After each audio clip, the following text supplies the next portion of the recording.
shadows gather and the dark skies weep, the quiet saviors of Emon do not sleep. Defenders of Westrum, their banner unrolled, divine champions of prophecy foretold, stewards of vestiges, ancient and bright, they stand as a shield in the gathering night. Foes of the betrayers, bound by a vow, the aurora concordant is answering now. For the hero is found, not in glory or crown, but in standing to fight when the darkness comes down. Through the fire and the thunder, the shadow and stone, they carry the light, so we walk not alone. I've tried to always. Yeah. And yeah, we're back on Zoom again, permanently. Obviously. Thank you. Last session, you guys playing the game of politics in a very dangerous place to play it. After some planning, you guys kind of took on different threads, shall we say. Drystrun went to the dinner and basically aura farmed and scared the shit out of everybody, unintentionally so.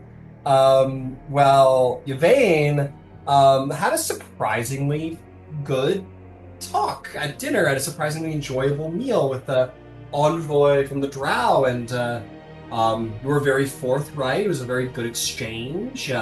Maybe learned some things you didn't know about the Spider Queen and Runeshok, and in turn revealed some things about drow history that maybe they didn't know about. It was an exchange of ideas and thoughts, and also, of course, the drow insisting that it is our culture, it is our history, Yvain, which is true. You are half drow. It's easy to separate yourself, but at the end of the day, that is your culture. And on the complete opposite end of the spectrum, Kiro and Ember performed a very creative infiltration into the drow vaults. You guys kicked the shit out of some like quarter CR drow who were like attendants or what have you might they be. Thanks to Ketwin's request, they were not killed. They were just knocked out, so, you know, that's good. And, yeah, you guys looked around, you find some very interesting things, and per your plan, those interesting things were delivered into the hands of Ketwin, which she then used to continue her negotiations with the General. But, you know, that all happened while the alarms were going off. Unfortunately, it wasn't a perfect infiltration. We don't got rogues. We got fire and trident, and that's what we did. And that's okay. It all worked out in the end, because it turns out Princess Ketwin was able to use her diplomatic skills, was able to use the collected information by Ember and Kiro to convince General Holdfast of a common threat. While the General does not like the party, and while the General is very skeptical of Ketwin, he does not like the cult of the Crawling King. So, you know, we pull on threads where we can, and Ketwin believes that if you guys can sort of expose some, you know, military interference on behalf of the cult, or some things that are not in the best interest of the Duergar, or what have you, there's a very, very good chance you guys will be able to bring the General in as a ally to the cause of putting Ketwin up there on the throne. The bad news is that, you know, everyone's pretty sure it was your fault that last night happened, because, you know, it's sort of like a fool me once, shame on me, fool me twice, shame on you, and then fool me twice, shame on like all of us at this point. So it's well, you guys were seamless, you know. It's starting to there's starting to be a sort of like, oh well, since they've shown up, it's been three different alarm breaches, so we're gonna assume that third one's on them.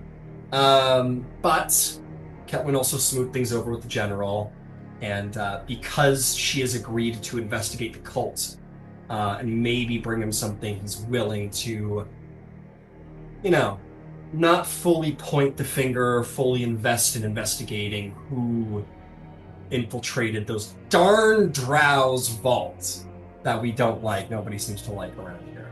So things have grown tenuous around.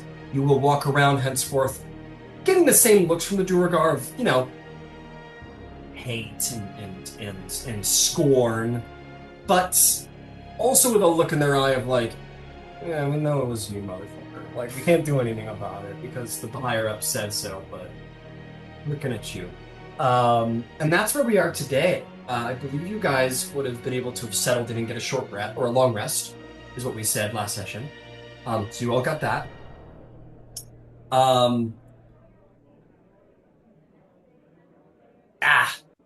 So, okay. Dang. I was like sitting here doing the recap, and it's important to mention, Kira, that while Kira was moving through the restricted sections, invisible and whatnot, Kira witnessed Higher Mall, the vestige that you guys had come here to take, as it was being transported on its way to its wielder, which is indeed the king. Kira, little pirate on the shoulder, little pirate mama said, take it, it's for you. But the other shoulder said, all right, now we're like heroes of Exandria. We gotta be cool, but a team player. And Carol's like, adulting. And let the opportunity swing by.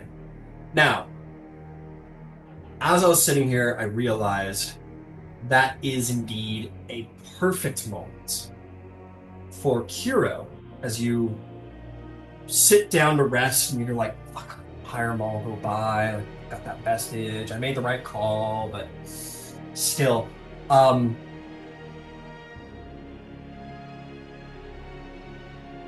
you are going to notice, and in the chaos of everything hadn't, but now notice, you look down and notice the trident of the drowned below has awakened into a greater state. As you have made a decision between who you were and who you are becoming, and chose the thing that will lead to the greatest victory. And that is a character moment, and that is when the vestiges change, and that's how they grow. So I regret that I haven't updated for you. I wish I was thinking about this in the week. Maybe I'll do it at break or try and slip it in here if there's a conversation, but hence we're going to consider it awake, and your features are soon to follow.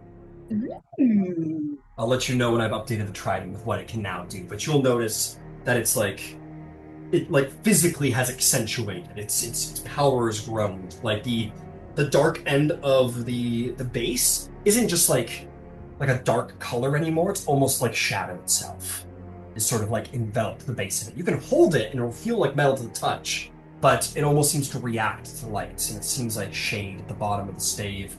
And like the coral has sort of like accentuated and twisted, and it has become a more grim relic since its awakening. I definitely think she kind of holds it out and stares at it for a minute. And as much as she's been running through the like, did I make the right decision? How much is this going to come back to bite me in the butt later? Like, seeing that, she still has her worries, but she's able to put them aside in favor of that was the right decision. And she's able just to kind of let that be the end of the argument in her head. Where I think she wouldn't have found peace before, and she would have rolled it over in her head before. She's just like, no, I made the right decision. I made the right call. I'll deal with whatever happens afterwards. And you move forward. That's great. That's wonderful. You and perhaps starting to feel closer to this weapon, that it's recognizing you and the things that you do, and you guys are growing beyond normal attunement. You are growing into a team. You're growing into two powers that recognize one another. And that's what a vestige is. It's something that grows with you. Amazing guys, amazing. Well, Drystream, it's the moment we've been waiting for. The moment I know you've been looking for. We went to bed, huh? We sure did go to bed. That's Yeah. right. Yeah, we did. Now, the dream spell comes over you, and while you are utterly aware of it, you are a conscious sleeper. The power of the magic, the power of dream walk, keeps you conscious and aware of what's going on. You are a lucid dreamer right now, but the power of the spell will still overcome you. And where are you appearing?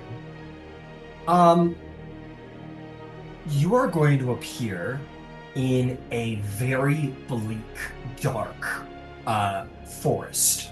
It is you're deep in the woods, and I'll remind you guys. I find it very hard for me to consider this because of how, you know, the pleasures of where we live and the time we live in, but the forest is a dangerous place. Like imagine being like out in the Canadian wilderness, right? And that is what a lot of forests were back then. There aren't paths and pathfinders everywhere you go. It's not contained nature. It is very easy to get lost in the woods. And all of you growing up were probably told by your parents not to go in the woods alone. Never go in the woods alone. Because that's how children get lost. So to be here probably brings a little something. I mean, you're fucking Drystream, like Cord's best girl. Like, we're not worried about it. But still. Thick trees, tall trees, the shadow, it's nighttime in the woods, and there is something pervasively dark about this place, something beyond just the aesthetics of this place. The aesthetics of this place are only able to add up to tell you something that you know, which is that this is a dark place. And you see her in the woods. She's not in some, ooh la la kind of dress. You do see dark eyes in her sort of usual her more sort of tribal war gear, sort of almost shamanistic, but warrior at the same time. She sees you. She's standing. She has the spear, and she doesn't say anything immediate, as if very clearly and you're pretty passively insane. 18. 18. You look at this chick, and she does, and you get this sense from her that she's kind of staring you down. Dare I say the stink eye? And you get the sense that she doesn't even necessarily fully get why she's reaching up to you so much. And she's trying to sort that out. And she's looking at you like you're this agitating thing she can't get out of her head. And she doesn't know why. And she's trying to figure out what to say, what to do next, but something will come to her. This is an individual that follows the god of destruction and war and savagery, and that is a very sort of barbaric sort of instinctual sort of on whim kind of a religious practice. So thought and contemplation and wisdom, which you practice, is not something that comes easy to her. And she doesn't know, nothing's reactive for her, and she doesn't know what to consider. And she's looking for the words, but I ask, do you want to start? As there would absolutely be a moment before she speaks, quite a moment.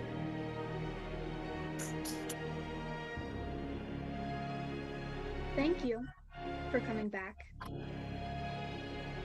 That catches her off guard. Like blinks in surprise, as if it was like a small blow. She didn't expect that from you. She kind of shakes her head, kind of pulls herself back in the moment, and goes, "What?" Our last visit didn't go smooth. I was afraid we wouldn't have a chance to talk again.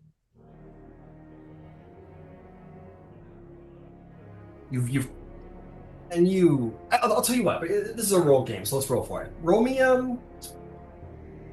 you tell me the charisma skill involved. Is it intimidation? You're kind of like, it doesn't feel very intimidating. This is very genuine. Persuasion, deception? No, I mean, persuasion's the closest because she's genuine about it. Jerryson was a little afraid that she wasn't gonna get to have another talk with Dark Eye. Then go ahead, maybe persuasion check. See how intensely you catch her off her guard. 17 in the end. 17. It's good. I'm gonna roll a little. Yeah, it's not her best stat. She kind of squints at you and says, "You're making fun of me." No. And you see in her eye she believes you, but doesn't understand it. You wanted me to reach out this time. Why? What's changed? Because I told you more than I should? Sort of. But that's not. I realized something. I told you multiple times that you could go to Yvain or Ember or somebody smarter and more strategic than me if you wanted to try and get information or something better out of us. But you keep choosing me. Maybe they have more protection than I do. I don't know. But I want to understand why. You've also told me you don't understand why I am like I am. I think we should understand each other.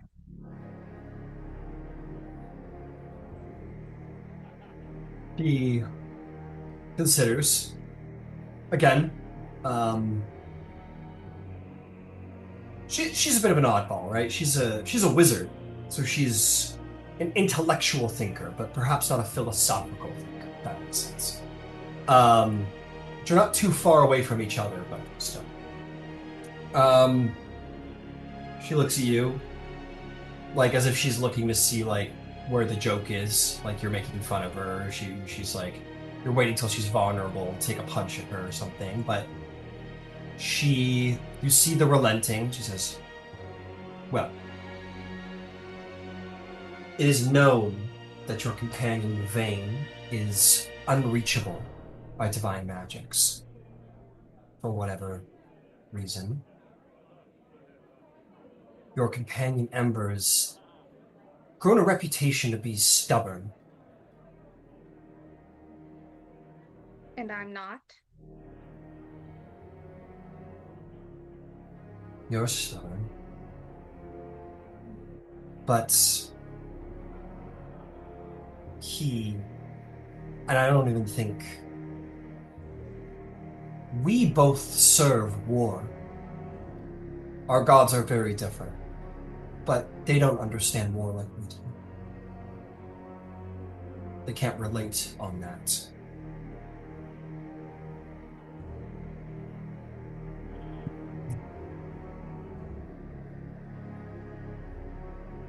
I knew it from when I saw you first. You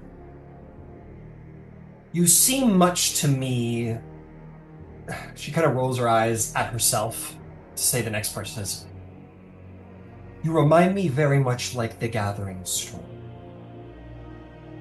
You're quiet, but coiled, like a serpent ready to strike. That you're waiting for the battle. And that's what you do. And that's what I do. I fight. I make war. I slay.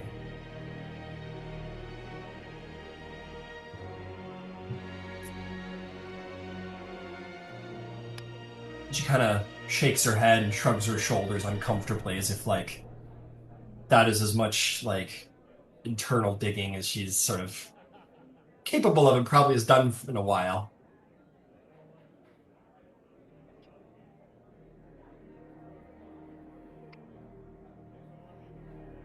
We've been over the whole who do you fight for, why are you fighting, blah, blah, blah, blah, blah. Right? You told me there was something you have to do that is gonna change you.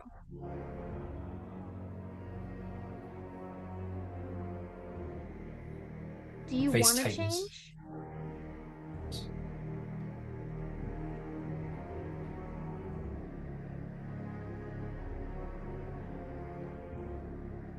Not in the way he 'Cause- wants. That's good. At least there's that. There's other ways you could, change. If you're about to give me some lecture about the Changebringer and how cool her long hair is and her gold jewels and shit, I'm gonna slap you.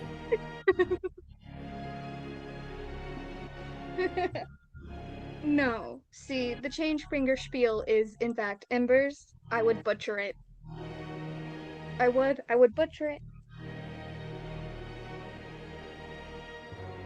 So what's gonna be your speech about what I could change into?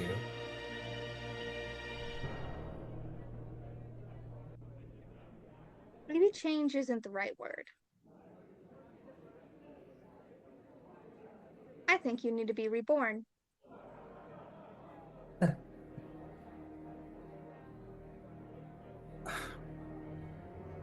Reborn. Mm-hmm. From the ashes, like you keep saying you will be standing in at the end of this. Oh, there it is. She kinda goes, right.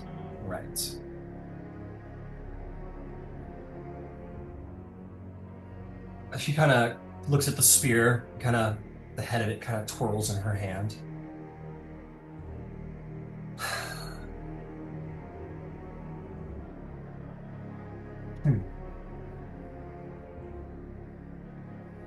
What if I'm not sorry for all that I've done? I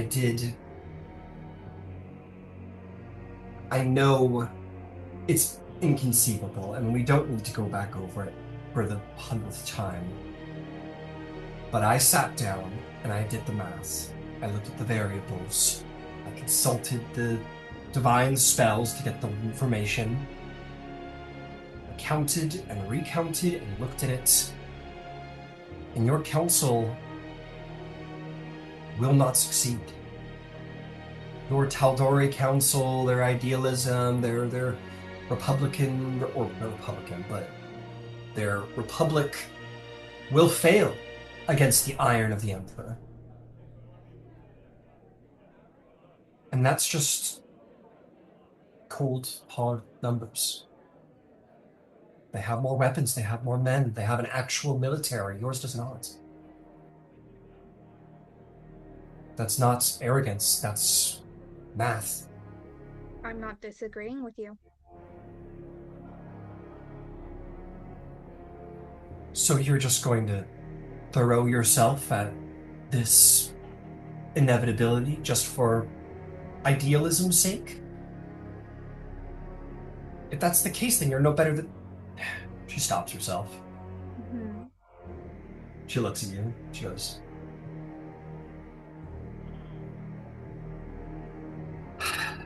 she's trying to grow command of her wanting to justify herself. Kind of almost looks at you apologetically. I'm not.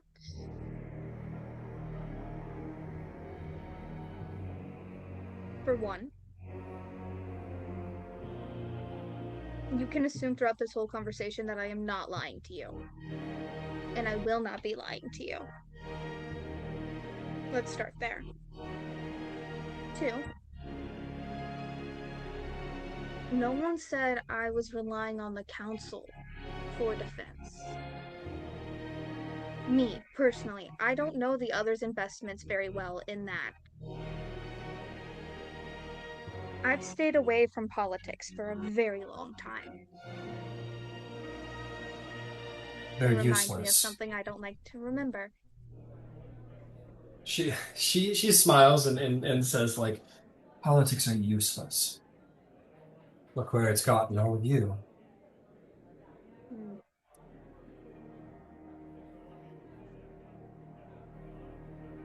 I will say there are other plans.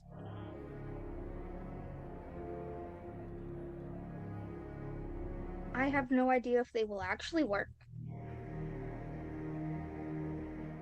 but I'm going to try. And I know, we've been over it how many times, blah, blah, blah, blah, blah. Why try if you're just gonna fail in the end?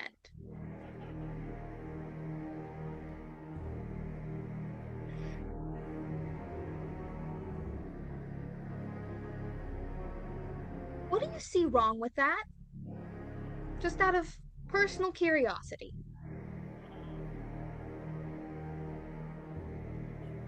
I want to win. I want to be alive. I want to achieve things. And I think dying for any ideal is stupid. All we have is our life. All we have is what we do here and what we have set up for ourselves on the other side. And if this has to be pain and suffering over here, then I'm at least going to live as long as I can.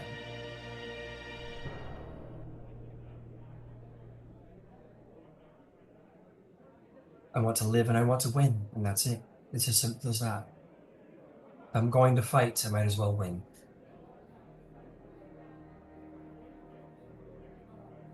Don't get me wrong. I like a challenge. I won't shy from a challenge or a hard fight. But I'm not in the habit of fighting losing battles because the god told me to.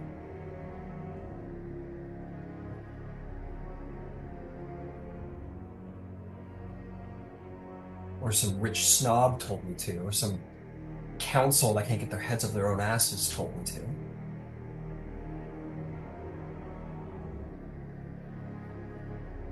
That's it.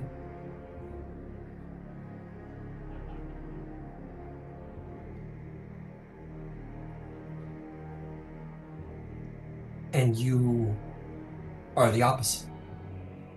You don't care about winning.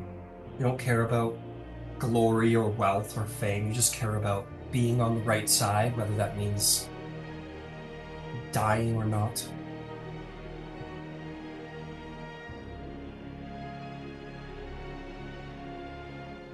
That's interesting. Hmm. I haven't always considered my actions to be on the right side. Oh, of course you do. Not like that.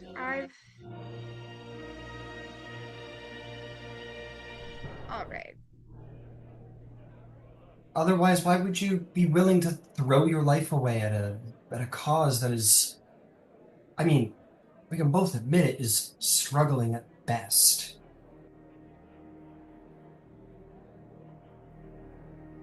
Because there are other people who can't.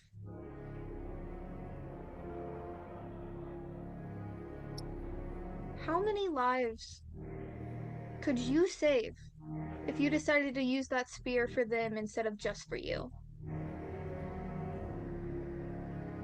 The spear can't be used for good. No. No, it probably can't. But there are I other see your weapons. point. Yes. She kind of, and you're gathering now that like there's a voice. You've long since gathered there's a voice in her head, and like you ask these questions, and there's like these pauses that feel like contemplation, but are probably more like the devil on her shoulders is whispering in her ear. Um,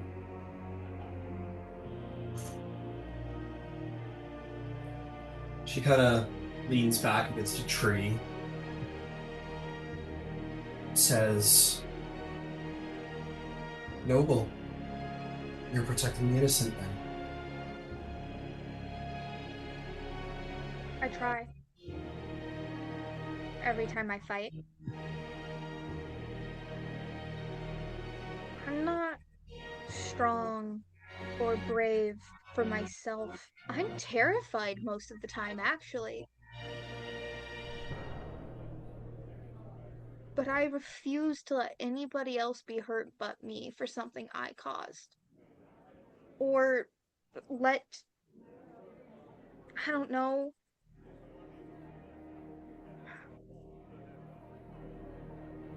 my brother. Is he doing okay? Your brother? You mentioned him, I think the second time you visited me. The eyes you have on him, do they report he's doing well? She kind of sort of looks away. She goes, "I don't. I'm not. I'm not watching your brother. I heard about him in passing.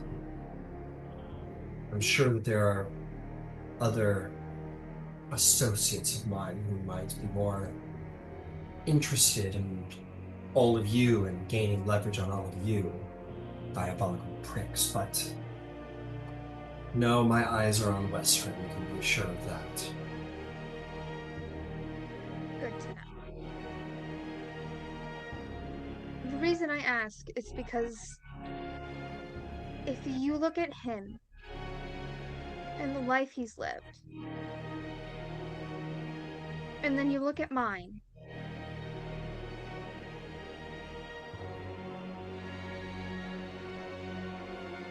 someone like me needs to protect the people like him.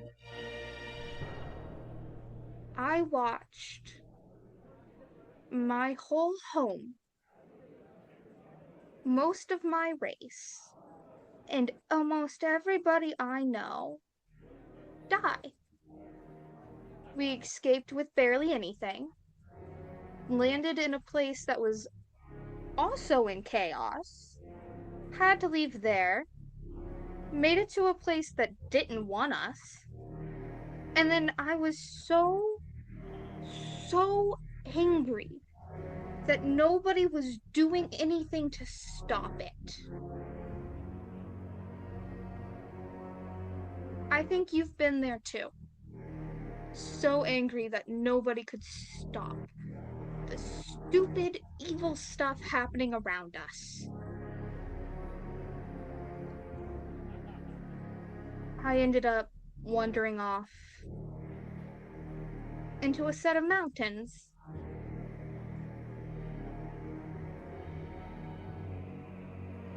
I was a stupid little girl who knew nothing about mountains or snow or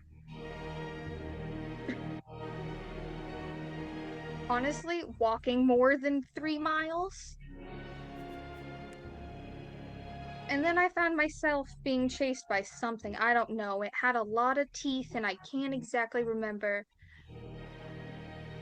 But it chased me into a cave. And I thought I was dead. Truly, there was no out. It was coming towards me. And there was nothing I could do. I tried, once again stupidly, to breathe on it. The one natural weapon I had, and that did absolutely nothing. And then all of a sudden, it was pulled away from me. And I heard what sounded like lightning strikes and thunder. And it just turned out to be two brave monks, fighters, I don't know.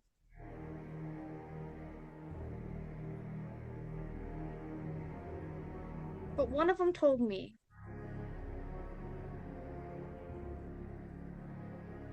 that while it may have been stupid, it was one of the bravest things she's ever seen.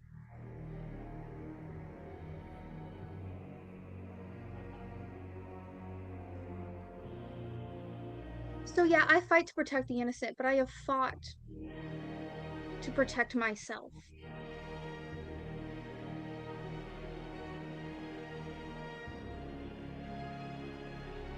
Thought you should know. Anyway, He listens intensely, and she will say,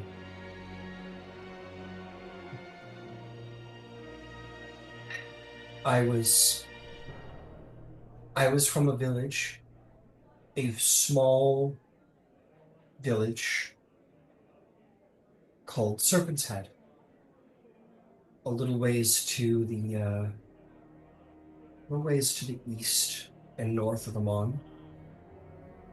And for no reason I could ever discern or find out, the Cinder King came and burned everything. And me and a small handful of survivors ended up in the Taurian forest, which is surrounding the mountain, and I was lost in the woods, not unlike you. The difference was that I wasn't alone. I saw and was with people. No one I knew. My parents were killed. My mentor was killed who was teaching me magic. Was killed. I was with people from the village.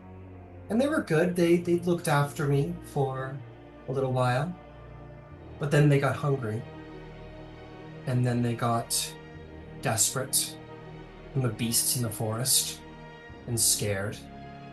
And I learned the truth about surviving. Kill before you're killed. They turned on each other, like rabid animals after a while. I was lucky I had a little bit of magic. Just a little. Just enough.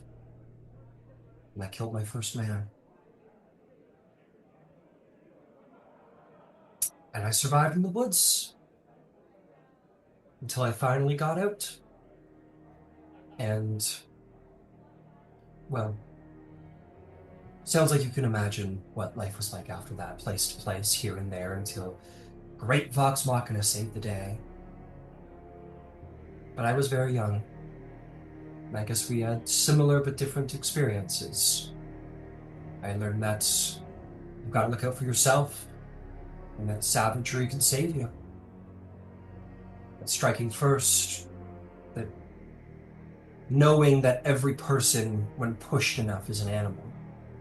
It's kept me alive. And I want to be alive.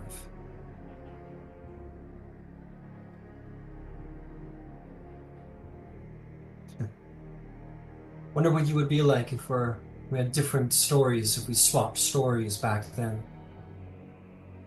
Maybe I'd be the one wearing the belt, and you'd be the one with the spear.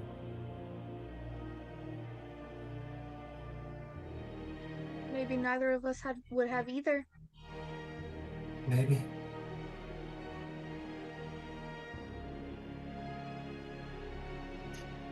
I'm glad you believe in people. It sounds better.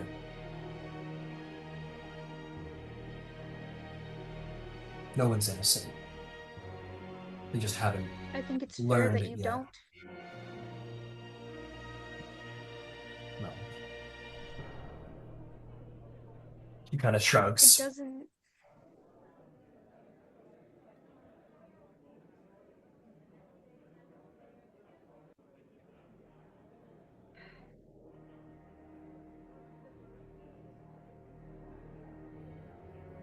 I understand you've ran whatever numbers.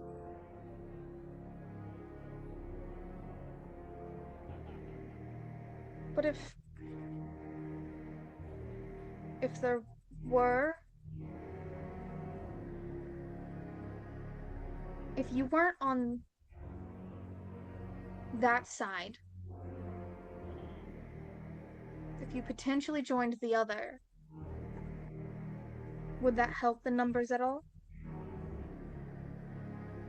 Me? Just me? I wouldn't be what I am now. I would not have the sphere. Magic is a powerful asset, but I don't know.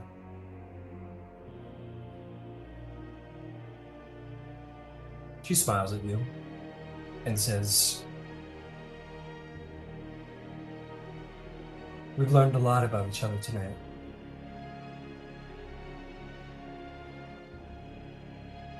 Let's for once leave this on a good note."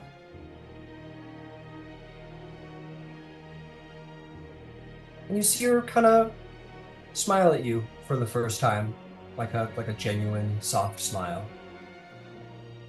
And dream kind of fades as you leave things on a high note for once, and not having brutally thrashed each other or dissed each other's whole philosophical whatever it may be, for the first time. But hey, maybe there's something to it. For the first time, a two very devout members of the faith of the Storm Lord and the Ruiner have met and not traded blows for the first time. Perhaps in history. All of this sympathy is going to get her in trouble. But I'll tell you what, Drysrin,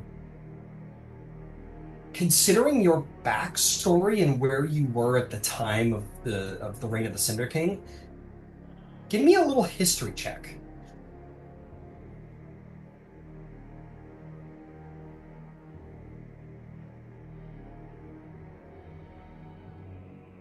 This is about Serpentine.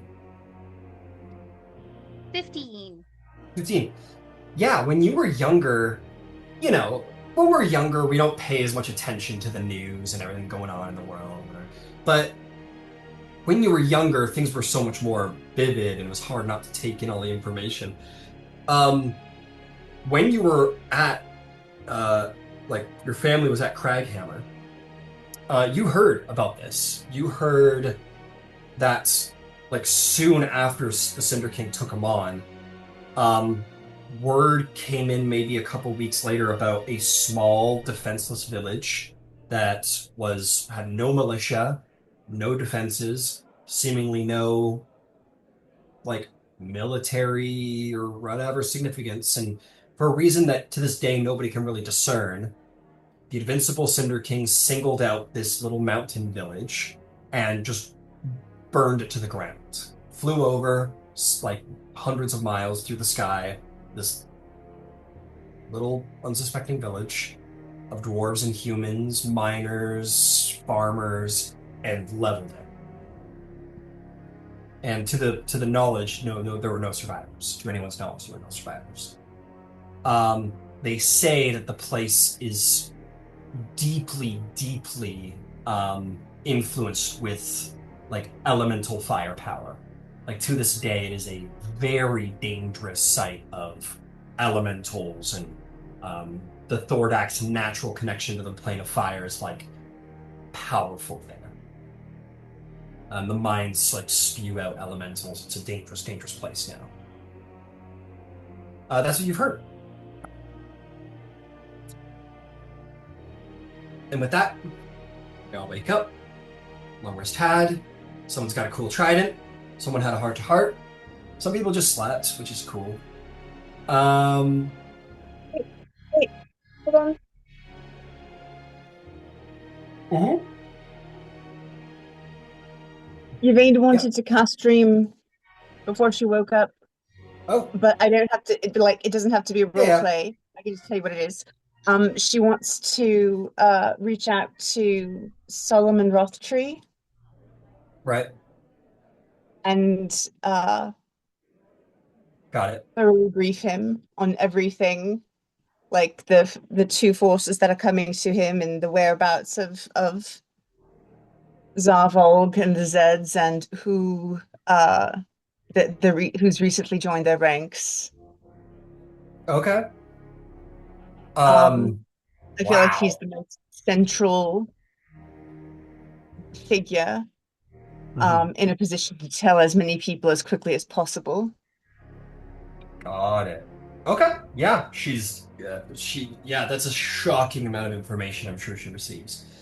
Um, uh,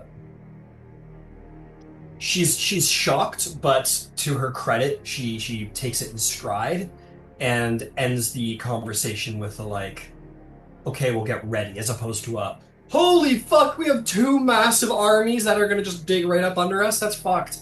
So she takes it in stride and thanks you and is going to do all she can to be prepared for that. But you see the nervousness of that from her. Hold on. Well done. To be clear, I did not mean the Oh, Lord sorry. Mayor. I I know. meant Sorry. the head architect Solomon. because he would be able to contact everyone more readily than I made a the mistake. but the mayor Yes. could absolutely get he could get to the mayor quickly as well, is one of the S- things. No, you, They you already said have a Ralph network. Tree, and I was like, the mayor? And I was like, no, Ralph Tree's from the thing. And then my brain just immediately went back to the mayor. I'm like in muscle response here because it's usually the mayor. No. Yeah, I'm You so contact. sorry. No, don't, it's me. You contact Ralph Tree. Roth, as a flavor, it you try a couple times, it doesn't quite work because the guy never sleeps, but you do get him. Just as a fun flavor. And you do get him, and you tell him everything, and he goes, "Yeah, holy fuck." He thanks you profusely for the information. He says he'll be sure that maybe some information is anonymously dropped to the Lord Mayor, and he is going to dispatch some expositors. Well, he says, I'll send probably a expositor. He says, I'll probably send an expositor to Whitestone, but it's a long journey there.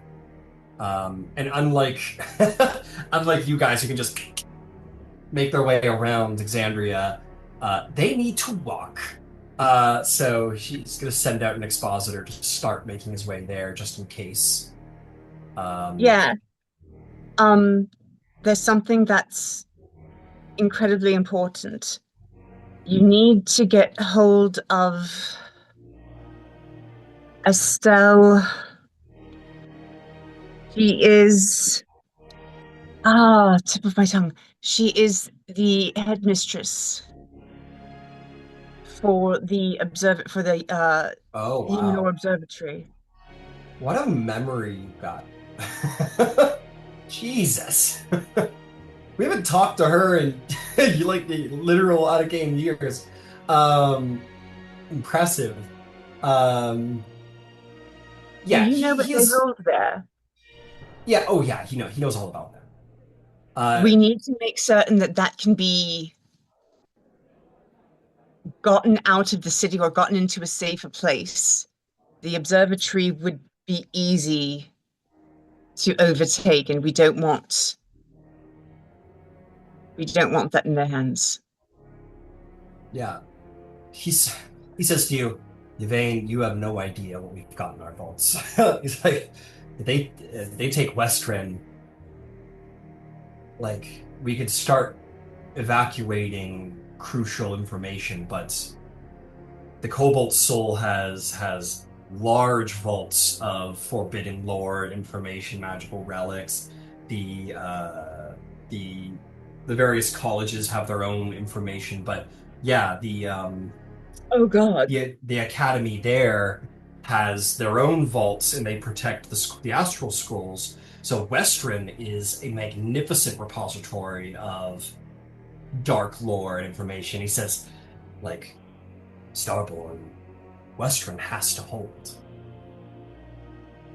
The reason why it wasn't all taken when it was taken by the dragons is because dragons were under the command of Thordak, who was mad. Was like a mad dragon monarch. And they were arrogant, and they didn't care for such things. They believed they were as powerful as they needed to be. These guys getting here were in significantly more trouble. He's like, Westron has to hold. It would take, and he lays it out. He's like, it would take weeks, even if we moved double time, and the amount of magical resources it would take to transport everything to off-site out of the city would be certainly more than we have on hand in the Cobalt Soul. And so he's like, even if they take the city, the vaults will hold for a while, but it would take a time for them to actually like get inside, but they would eventually. So Westron either needs to hold or be retaken quickly after. So what you're doing right now is crucial. If you're playing the political game down there, you can use that to turn around their armies. That could be the difference between this city being taken or not.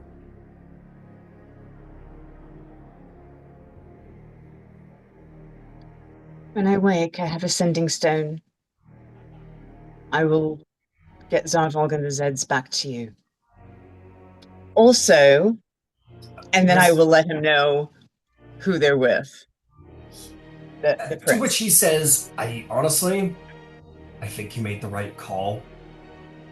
If this kid's the heir to the Iron Emperor's throne, and he can possibly turn the tide over there, he should remain isolated and safe. It sounds like he made the right call there. I wouldn't bring in the Westron. If this place falls, we don't need to compound our losses. And he kind of thinks about it and continues to nod. He goes, no, yeah, you all made the right choice. Whitestone's a good place to be. The enemy's eyes are on Westron, not Whitestone.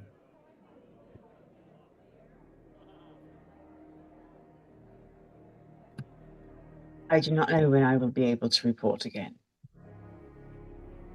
That's fair. Keep up the good work, kid. I don't know why I called you that. That felt weird. I'm sorry. I don't mind. All right, well, good luck making the evil fucking dark dwarves your friends. Have fun. Rest well, curator. And I'll send him back to a dream. Yeah. Yeah, as you were leaving, you see like his dreams start to take over, and you see piles and piles of paperwork filing up all around him, sealing him inside. He goes, "No!" So you leave him, and you return back to your consciousness as you guys all wake up. Long rest time. All right. Information over breakfast? Information over breakfast. Information over breakfast. I gotta hand something to Ember. Everybody got a little love. Ember, Oh no, absolutely. I think Ember deserves. Admittedly, it might be a little bit smaller, but all together relevant. Ember's sleep is welcome. I imagine Ember passes out before anybody, given the extremity of magic that you had used the day before. You rest. And while your connection to that very specific thread of magical potential has severed, you still you feel sensitive magic as of late, especially because of the necrotic effect that is now leaving you. And through your warlock connection, you are feeling. You feel the like essence of fire evermore from your patron's side, as if whatever he's busied himself with, whatever is going on the other side, you feel that the culmination of his work is beginning to progress, and so much so that even as like an aftershock through him and then through your connection to him, you feel that he is indeed making progress, which is a good thing.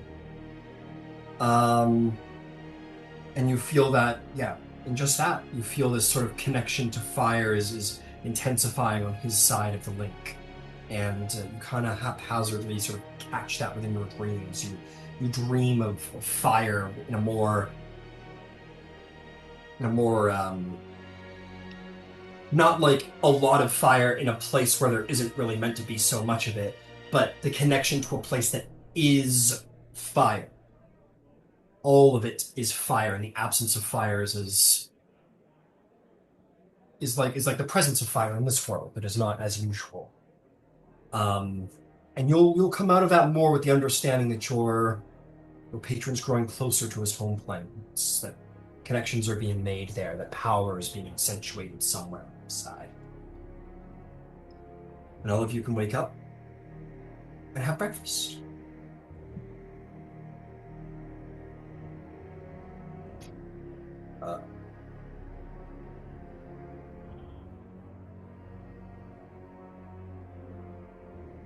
You guys will be served essentially like, you know, you get served this like it's almost like a breakfast skillet generally, and it is a combo of like cured funguses and lichen and like roots that have been kind of like sauteed and cooked up, and there's like an egg on top, and there's also some some kind of meat, some kind of mystery meats in there as well. It's a very sort of like high protein, very very high protein and vegetable breakfast, but it's good. It was nice. You get the sense that most people in Emberhold don't eat that well.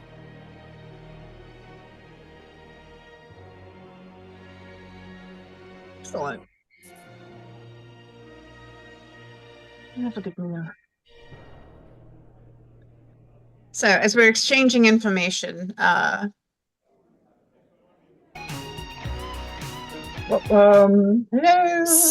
Sorry. Happy pops out of his dimension with extra.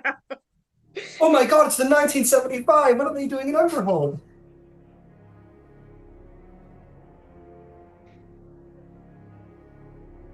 That's incredible. Why are you wearing that wig? Look at the guy liner and the leather jackets. Whoa, it's not all bad down here. They do look so tortured and dark and poppy at the same time. Like, where does he go when I'm asleep? So yeah, Yvain will share everything, including the Western really has to hold. It can't fall. So getting them to not attack us, really critical.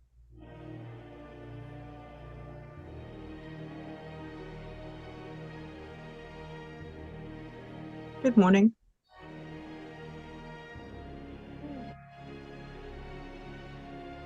She was in the dreams again.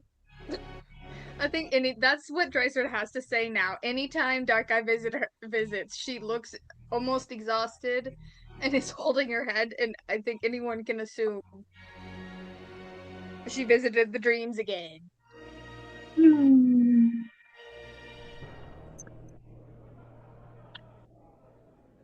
I guys start do fighting much like last wonder if the lady doth protest it too much.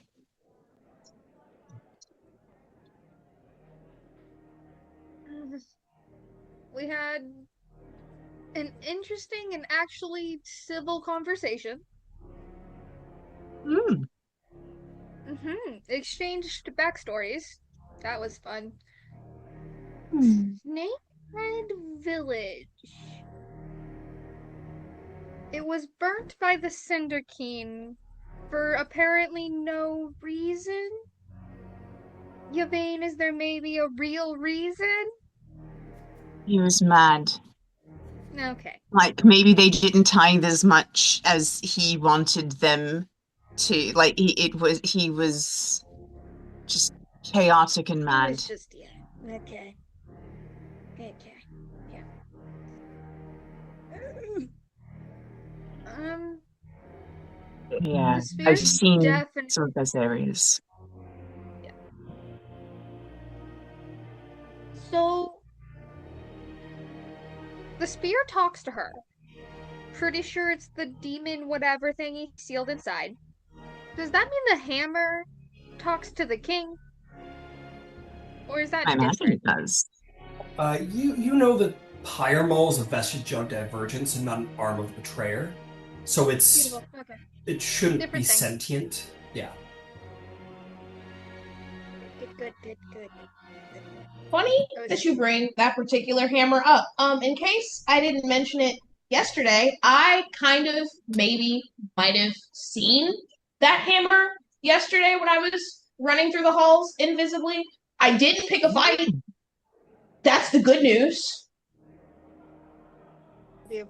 Fantastic work yesterday. Um, But I it's also definitely had, here. yeah.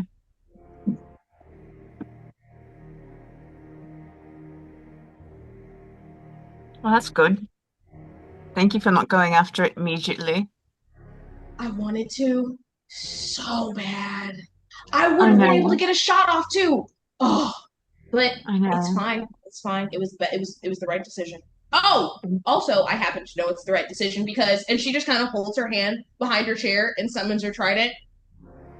It woke up, It woke up. Ooh, Oh my god. nifty, nifty. and It she was just kind of useful shows for it off for a divination. couple seconds before snapping it back. So yeah, I am not gonna agonize over that decision as much as I was going to, especially because we'll grab it on the way out.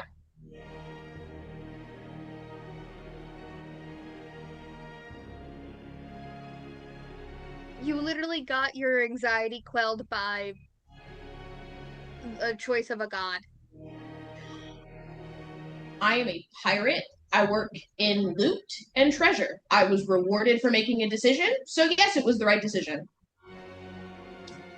It would also be notable as a reminder that, like, the gods don't determine the vestiges away. Like, I mean, Oh no. like the gods determine everything, blah, blah, blah, all that shit. Yes.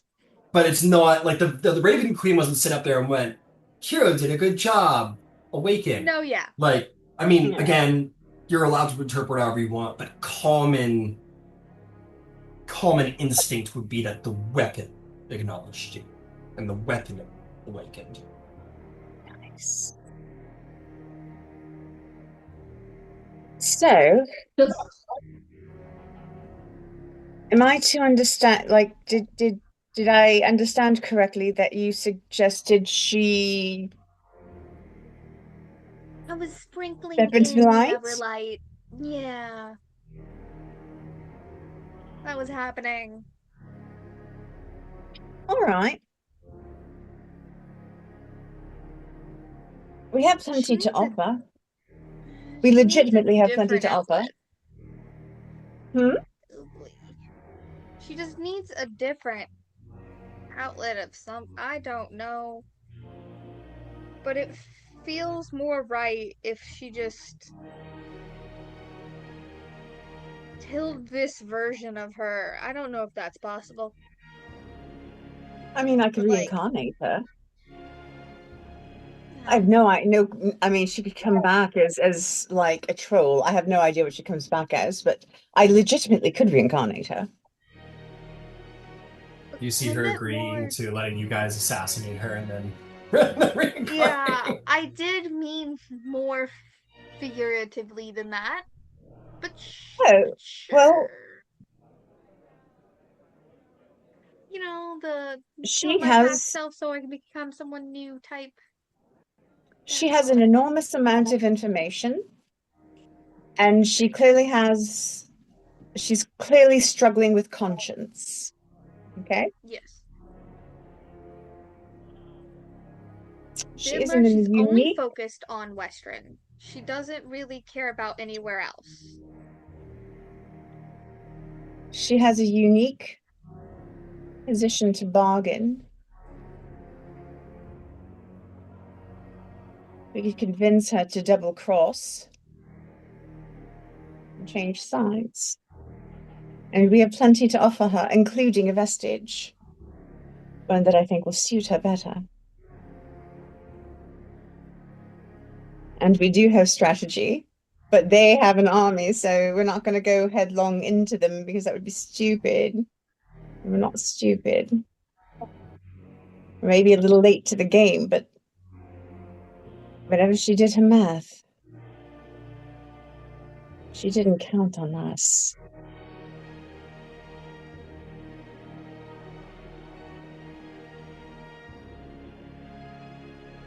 Somewhere she's writing poetry going, I didn't count. When I did I didn't count on. Oh, that's good. It's true. And I don't know. I mean, I don't. She can choose whichever god she wants when the time comes. I don't think there's anyone who wouldn't have her. If she's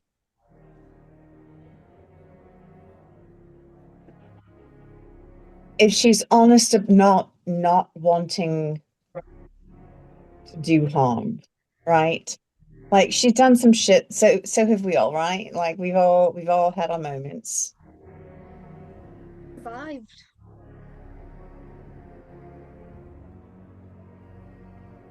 How many of us have had to survive?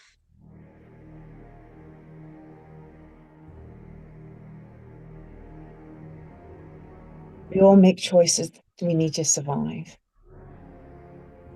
I've I've made deals with things. Why do you think I dislike aberrations as much as I do? That's just personal. That's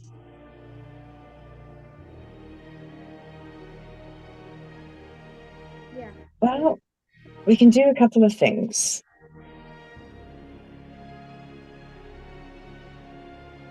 I can write out a list of things that we could potentially bargain, and you could work off of that. Or we could maybe just all get together and talk. Maybe not all of us, but you and one other. I would suggest it be either myself or Ember. Mm, He is more she called charismatic you than I am. divinely protected and then Ember stubborn. So I don't know which one she'd rather.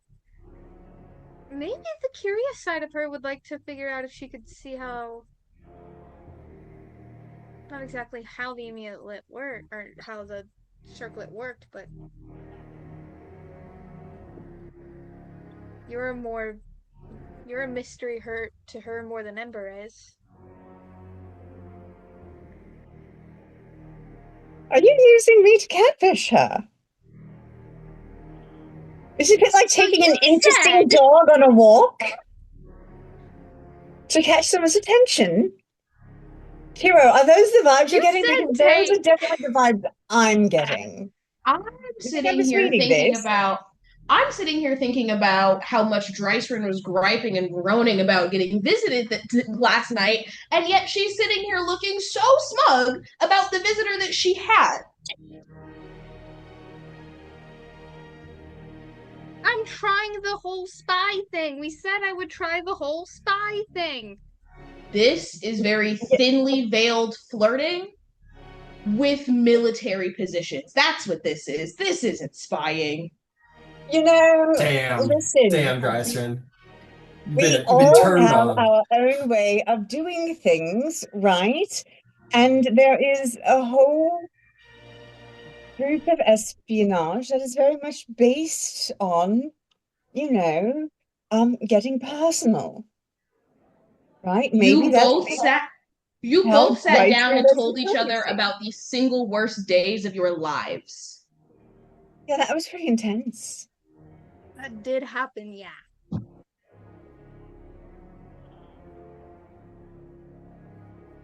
What? We need her on on our side. If we You know, know yeah, where each other's For the coming from, war. or the It was for the war. Tal'Dorei appreciates your sacrifice. Thank you, Drystorn, for being brave. For the rest of us, we're not visited in our dreams. Not You're gonna. asking. And she literally does say that out loud and look around, not asking to be visited in my dreams. Thank you so much. I've been enjoying my full night's sleep. Tal'Dorei needs you to flirt. Flirt with all your might. which isn't it's her flirting's worse than anything else. Let's her wisdom and understanding of other people, great, really great. Her charming personality is not there. It worked. Here's the Went thing. with truth. Chemistry is very, very specific. You know what I'm saying? So, like, where maybe somebody else might find you a bit aloof, perhaps she finds that enticing, you know? It's just like, you know how when we were in the hall and you were being kind and polite and you terrified everyone. It's kind of like that. Like it's one of those, sometimes I think you experiencing a thing, don't experience it the way other people experience you. Yeah. Luckily for the both of you, luckily for the both of you, it works. Now we just have to build on that. We left on a good note, so there's that. She can't dream Kind to of me. I mean, in theory, I guess if she was dreaming to you and I was dreaming to you at the same time, a little weird, but yeah, how does that work? I want to flirt with her now. It's my turn. Let me get in on it. I'm also happy to put Yvain has everything in to a list flirt. so that you have the high notes. I don't need to be there at all. You seem to suggest that you wanted some backup, but it's not like we can go down to the corner and see her.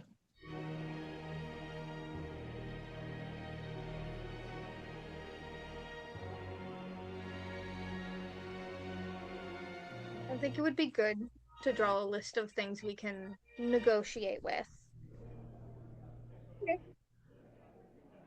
But also, we are in Emberhold Mhm. and have a temple to infiltrate.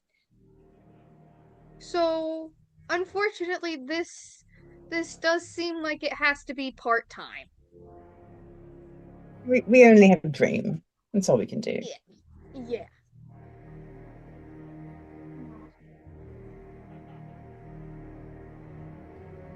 We got this. Ember, you've been hella quiet. Eh, what? Oh, right on. Did you catch all that? Did you have anything to add?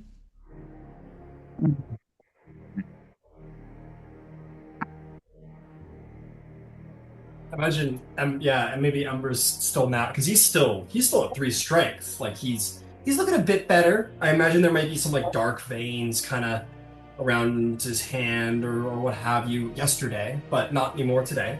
But the strength is still at 3.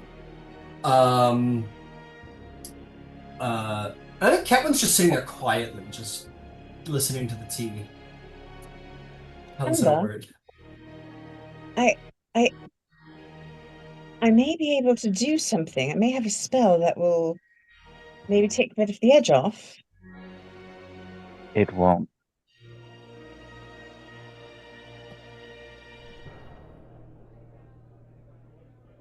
Okay. As a quick note, Hero.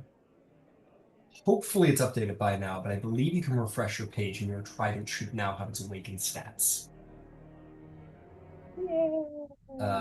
It is now a +2 weapon as opposed to a +1. You deal an extra 2d8 necrotic damage to your target's missing hit points or underwater. And you have gained a new feature, which I'm realizing now I haven't put the action economy on, which I will do momentarily.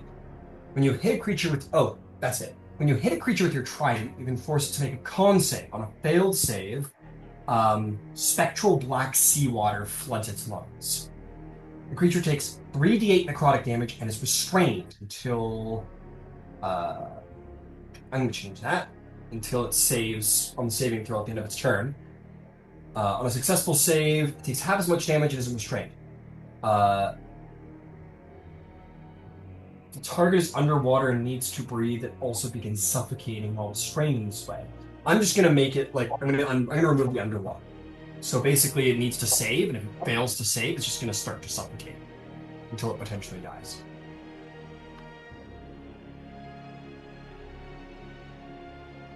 Oh, this is so good. Oh, she's about to become somebody's problem. I'm so excited. Uh,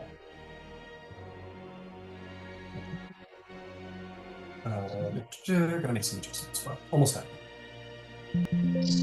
For clarification, so she has the topple property with her trident. So is she now forcing people to make 2 con saves? This is a once per long rest feature where you can Okay. like do this extra damage, restrain them if they suck potentially forever, and then suffocate them to death. That's a once a day option. I like it. Plus, it's now a +2. No, this is cool. Oh.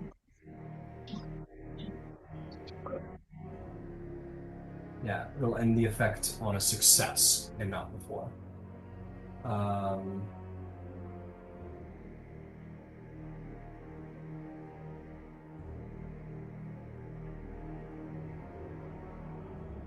What just happened?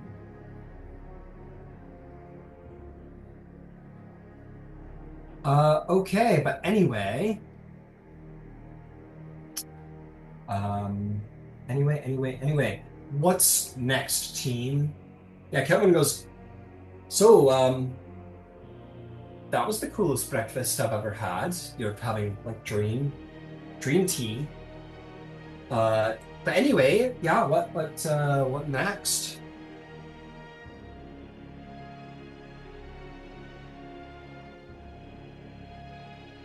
Well, it sounds like we need to find what problems there are with Well, the cult trying to infiltrate the military. Well, you all have fun. I received a message that I'm to have a personal meeting with the king. So that's potentially very life-threateningly dangerous. But technically, this is all life-threateningly dangerous if he decides to go that way. So, no more than usual. Anything that I should, any advice? Or the things I should do, say, not say? Flirt. Hey, what was that? Flirt. Oh, what? Flirt? Flirt? Yeah. Oh, great. Yeah, I'll just do that. I was raised with a ancient, like beyond ancient dragon my whole life. Uh, how does Well, one but do that? I mean, it's dead sexy if you can talk about your life, but I suppose you really can't speak too much of it, can you? Hmm. But you're charismatic. Like you're just very like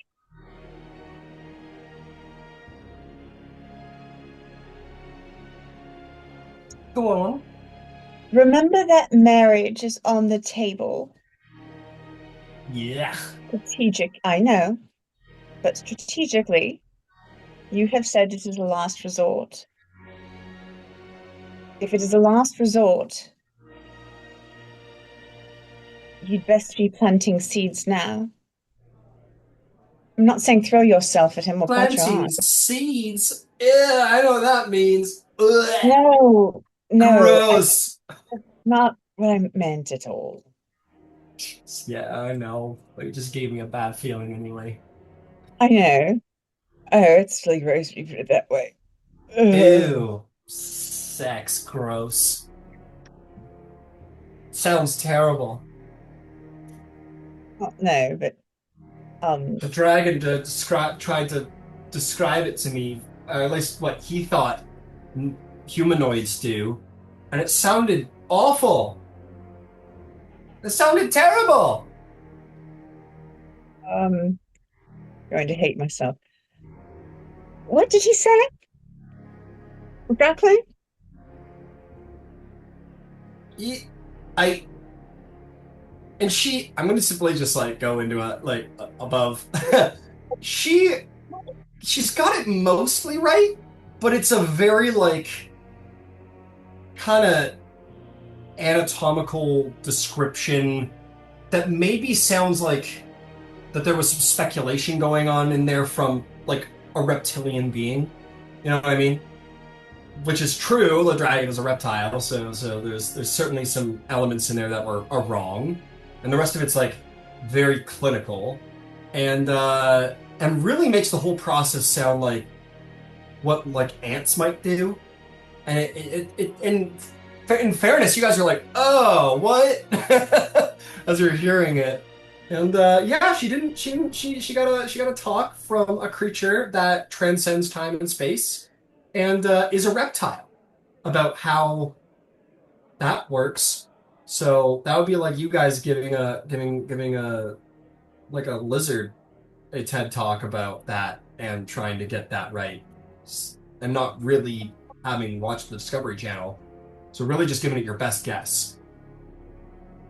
That's the best translation. And she's like, and that's everything, he said.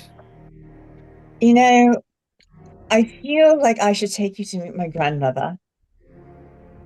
Your grandmother? She's lovely. But why your grandmother? Do I want to know? I don't think I want to know. You probably don't want to know. I'm going to be honest with you.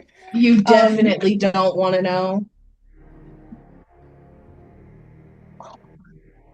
Oh man. we can talk about it later, but it's I mean it's no. There's some truth, but no.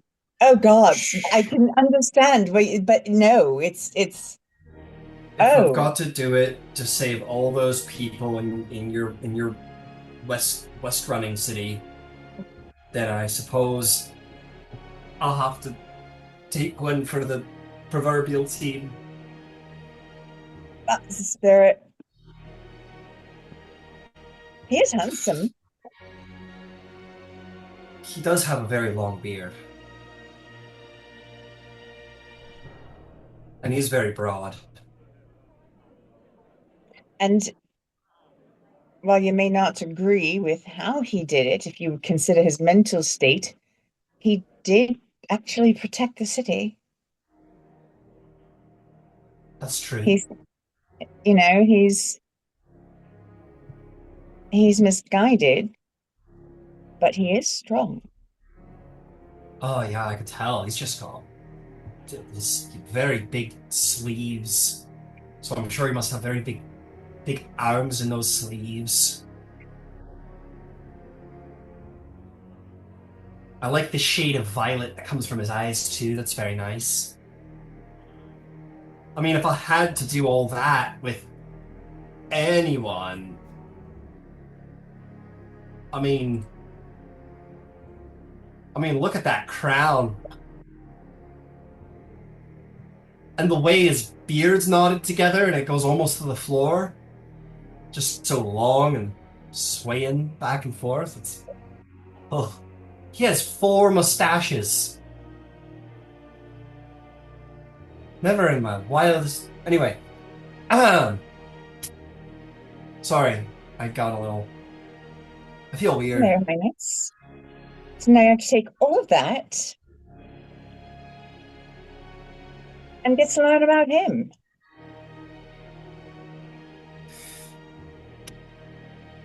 Alright. I'll, Okay. Got it. Thanks for the advice. I'll flirt, which basically means, like... It's supposed to be, like, implying you want to do all that weird shit. And then... Okay. I'll try. We'll see how... Oh! Try seeing if there was ever a fucking time for that. I was gonna ask. Thank you. Gonna ask. I might need a little divine assistance Yeah, for this one. Joycerin was already halfway in her bag of holding looking for Finn's tuft of fur that she uses for the spell. She was like, oh, yeah, yeah. Anyway, come here. Okay. Give it to me. Give me that divine speaking power.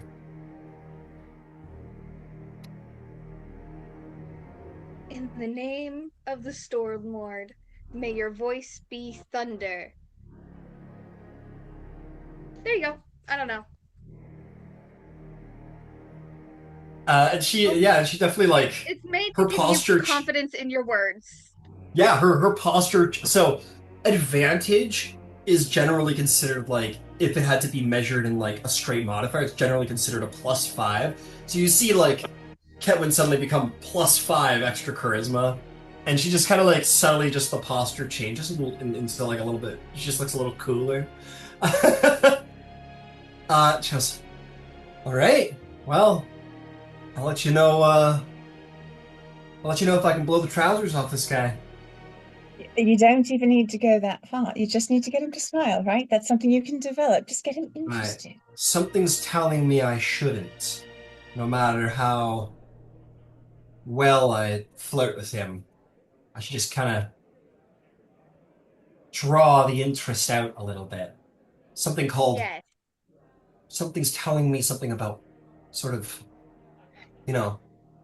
foreplay, whatever that means. Keep it flirty. It's a game of chess. That's something you know. Yes. Oh, I can play chess. It's gonna be a real sort of, like, Umber Hulk Tarask situation. Or as you, like, surfacers call it, cat and mouse. Exactly. Go Alright, pouncing. with the Stormlord on my side, there ain't a person I can't flirt with, apparently. It's more like you have the confidence to not She walks out care. like that. She walks out with like super confidence. Just like is her back a little more cut than, like, before, just now? She's just, like, walks out with a little more. Why is this the only one that's swag. able to help her like this? Is this the only? Are we sure this is the influence she should be getting this from? Oh. Sometimes you learn best by doing. I have no idea what thunder is, but I'm about to bring it, baby. She closes the door.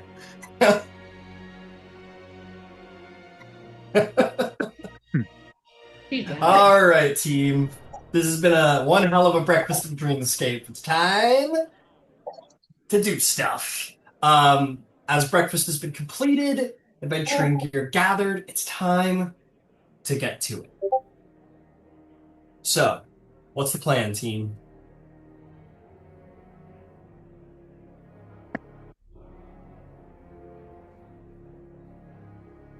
Is it time to visit the Temple of the Lowest Chain?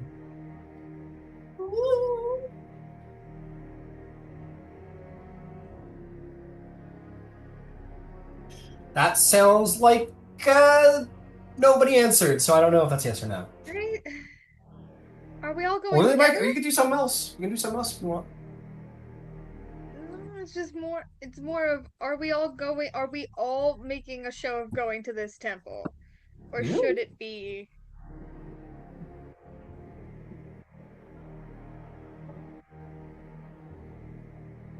Weren't we supposed to sneak in?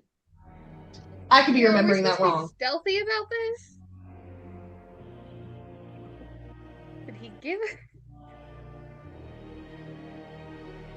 You guys also haven't seen the place yet, right? And you can split up. You can follow threads. It's just as usual. This is the suggested path, but you guys are free to do what you please. It's an open world game. Ember, what's on your mind?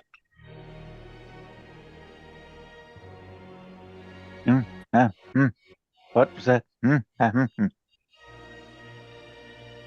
dear. Perhaps you should just stay here today. Rest. Okay. Is there anything we can? There's nothing we can get for him, is there? All right. Well, Medicine check, maybe, if you want. yeah, actually, I will. I would also like to roll a d20 for my Yeah. wheel of woe. I'll do that first. 17. That is definitely a woe. Whoa. Oh, whoa.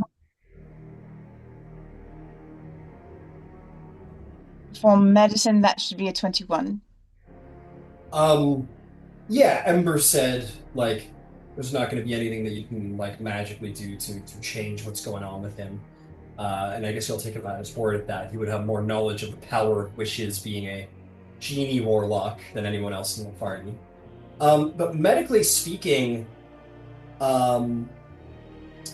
this thing he's dealing with, the -3s, is clearly his body's been pushed to the absolute limit of magical capability, and now his body's in recovery, essentially. It's certainly a magical malady, but you think the guy just needs some sleep. It'll go away eventually, but it's kind of like any illness, right? It's sure, there's a good chance your cold or your hangover or whatever is going to go away eventually, but it'll certainly go away faster if you have Gatorade and sleep. So it's kind of where he's at. It's he can wander around and do whatever, but he's tired, and this will go away faster if he can sleep. And the best thing you could Yeah. possibly do is, if you Let's- wanted to, is just find sleepy herbs. That's probably the best you got. Oh, I absolutely have some of those. I could break out my herbalism kit and spend an hour making him something so that he'd sleep well. Yeah, sure. We could say you did that over breakfast. You don't need to. Yeah. Yeah. Give him some. What is it? What's that herb Chamomile called for spearmint. sleeping? Yeah, chamomile, spearmint, some vermilion. Yeah.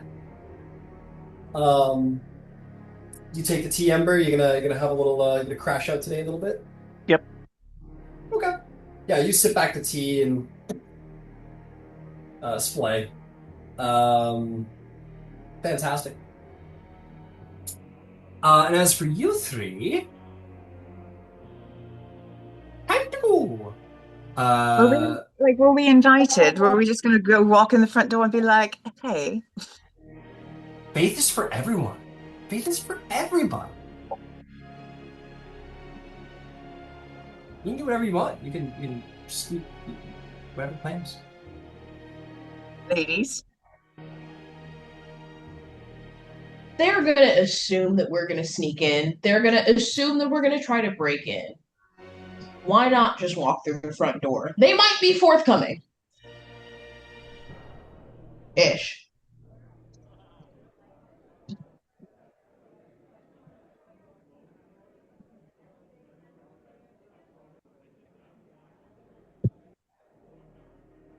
We at All right, least well. need to get it in our sights at the very least.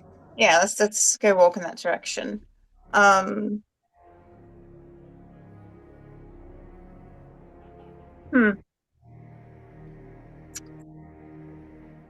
Yvain's gonna wild shape into a bat.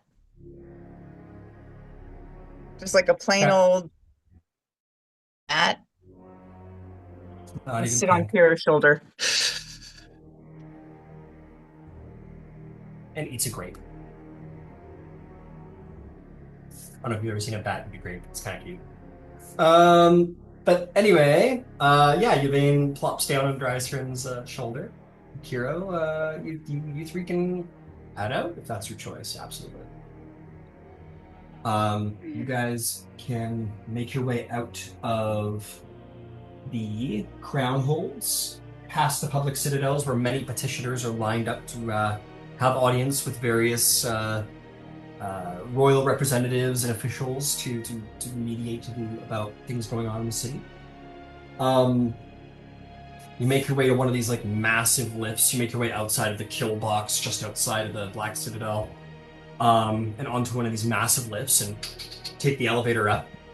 Yeah, the 1975 is playing over the elevator music, of course, for some reason. Yeah, these boy bands, they come here to get that tortured look, right? Because I'm sure there's no torture. They're terrible lives. And you guys raise up to the 5th level to the temple that was chained. Yvain, on the way there, you're gonna receive a sending. Mm-hmm.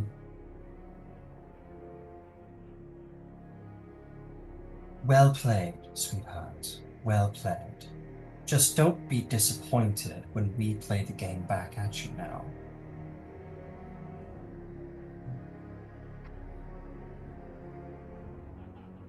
Every word I said was true and honest and accurate. And I would gladly see you as ambassadrix. Ambassadrix? She's like, well, sign me up. She's over there somewhere. I like that. But obviously no response. Sending is a 1-2. Incredible. So,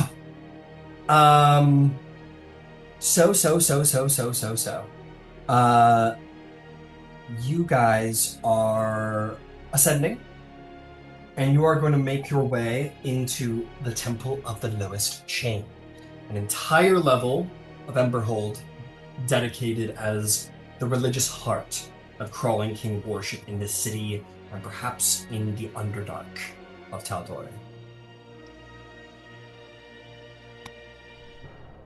Make no mistake, you guys have been in some pretty evil places. But this will be certainly the most like, shall we say, like, this will be the most intense temple to the betrayer gods you've ever visited, right? You visited ruins. You guys have been to like weird demi-planes. You guys have, met followers that have sort of possibly desecrated like good places, but never have you been to like a true active temple of the betrayer gods, let alone like not some hidden basement place where some cultists worship, but like a true dedicated large temple space for the faith at large. And that is what you find. you find the place where paranoia becomes religion. A temple seated deep within the earth, a place of endurance, a place of ancestral suffering, a place of iron law. This is a place where despair becomes endurance, becomes doctrine. You open, and it is this. It's actually like, as dark as it is, it's kind of cool. Not to only pat myself on the back about the character, the design of the temple I just built. But anyway, objectively a fucking crazy place to look at. You emerge from one of these temple spaces onto a balcony that then descends down a chain bridge to the actual temple that sort of like hangs in the center of this like entire level. This is the most open space you have seen or have been to in Emberhold, where for once you're able to see like grandeur. It looks like a prison, like a massive black, like divine prison held to the roof and the walls by chains over a moat of lava. This doesn't look unlike some like wild max security, like here to contain one massive dangerous element, like deep within the earth over a pit of lava where like if they break free, we can break all the chains and drop the entire prison into the lava to make sure whatever's inside doesn't get out. That is the energy you get. And on the great walls of the cavern that surround like the open space that leads to the temple, you are going to see carvings. Massive carvings, which are in themselves a tribute to the dwarven skill of masonry. You see imagery of a lot of things, many of which you don't understand, some of which you do. You see one panel dedicated to this like blindfold chain wrapped woman with a massive hammer, coming, holding the hammer sort of like down in front of her with arms sort of like outstretched and her face sort of pointed his way as if she is like leading the way, welcoming the dwarves to follow. And you do see the Duragar sort of like reaching towards her, this prophet that has sort of led the dwarven people into an age of endurance, to that which crawls. You see many other panels that make zero sense to you. Like, you see once where there's this like what presumably is some kind of great dwarven warrior war master situation, whatever he is. There's no role. You guys don't know what the fuck that is. You do see an image which encompasses everything you guys are like, ooh, about. You see, like, on the wall, very much interpreted on their side of things, you know, Emberhold, flooded with lava. There are people sort of spilling away in lava, turning skeletal from the burning flames. Their king, like, being stabbed in the heart by what looks to be like some kind of like evil goblinish creature. But not in a literal goblin sense, but like slick back, sharp hair, a long, almost like needlepoint like weapon, like stabbing the king in the chest. Some almost like some wild, evil fey creature, which you know to be Scanlan Shortballs. And you see the rest of them sort of like descending like above, like demon lords coming down upon the king and the queen, and the former aberrant tyrant depicted as well being slain by Keyleth, this like horrible wild creature who is to you all like, oh, that's like a bear, like turning into like a bear or like a tiger or something, but clearly interpreted as like horror, like body dysmorphing, like body horror imagery of this monstrous woman who shapeshifts into some, what to them is clearly some aberrant thing from some other land. And the others, you know, Grog Strongjaw, this like evil Atlas-like Titan, and so on and so forth. And Percival with this like exploding, smoking hand device that like creates holes in people, and like clearly showing the horror of the day Vox Machina came to Emberhold, and very much encompassing how the dwarves see that, which is like demon lords descending upon Emberhold and ripping it apart and killing their people. And you're like, that's tough. Many other images are depicted showing the religious iconography and the history of the Duergar people. The crawling king, the beasts that he serves, depictions of carved with kneeling figures. There are statues of probably sort of warrior saint dwarves at this point.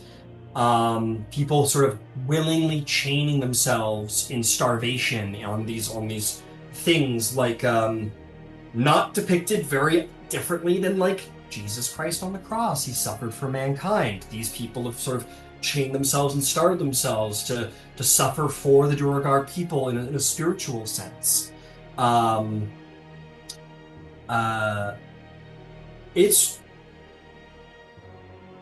It makes your skin crawl. You see that there are acolytes walking around everywhere. There are Duergar protectors here and there. You make your way down the sort of stone bridges to the actual temple down below, in which the sounds of suffering grow. You see this massive temple space. It's this massive open room that lead into.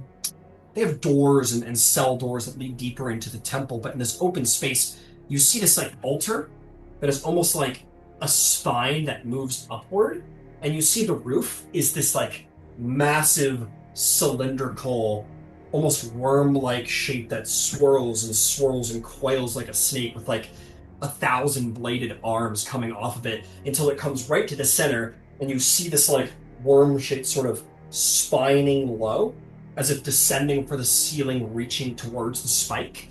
And the face of this creature is unseeable beyond sort of like thin strands of hair that dangle down past its head, all carved in obsidian, with 4 arms kind of like all around it, reaching down to this image of this dwarf sort of at the top of the spine, reaching for the crawling king. And it seems to be an image depiction of the previous slain king, sort of reaching for the power of this god, that's sort of horrifyingly reaching down to consume him. And only if you were to get close to the altar would you see the sort of face of the crawling king. But as you are here, you do see, actually really, dwarves hanging, almost like crucified from the walls, alive, scarred and slashed, emaciating hungrily, spiritually suffering for the dwarven people. You do hear the sound of what sounds to be like whipping, and somewhere in the temple, someone's sort of in agony from that whip. You do see double doors that lead to what look almost like confessionals, that the sounds are presumably coming from. Prayer through suffering. Confession through self-flagellation. I hope I said, I don't know if that's the right word, but you know, beating yourself. You are here, and the place is sacredly silent other than the sounds of these torments. And they only come sometimes as if to say, acknowledging the pain is weakness. All of this suffering is to build strength and endurance, and to cry out in pain is to fail. It is to fail your people, it is to fail your God, it is to fail when the adventurers come. And your being here is almost like sacrilege, but you are approached. The High Preceptor approaches. The High Preceptor, Magalora, approaches. Clearly a war priest of some kind, and wears elements of metal on top of their sort of wear. And approaches you boldly, like very much like this is Sunday church, and the guy who murdered somebody in the town, who is everybody knows is responsible but got off because he's rich or some, I'm making a little story for you, but the clearly like evil dude comes into Sunday church and nobody wants to talk to him, but the priest so admirably, so kindly is willing to come forth before the sinner. And that is you. You are the sinners. And that is how everyone sees you. But this priest, the high preceptor you've seen before, approaches. Welcome, surfacers, welcome. I admit we are surprised to see you here in the Temple of the Crawling King. It is very contrast to your ideals of fate and faith, is it not? You are welcome, make no mistake. I just admit my surprise.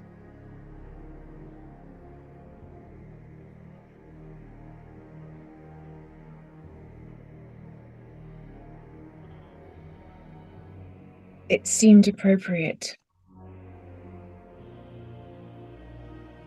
I see. that we could come and learn. How wise, how open-minded of you. Well, you have presented many surprises to the Duergar people since your coming here. Least of all, the apparent appearance of an heir apparent. Many revelations have been brought to Emberhold at your behest. And so you come to learn. Indeed. If our being here is not too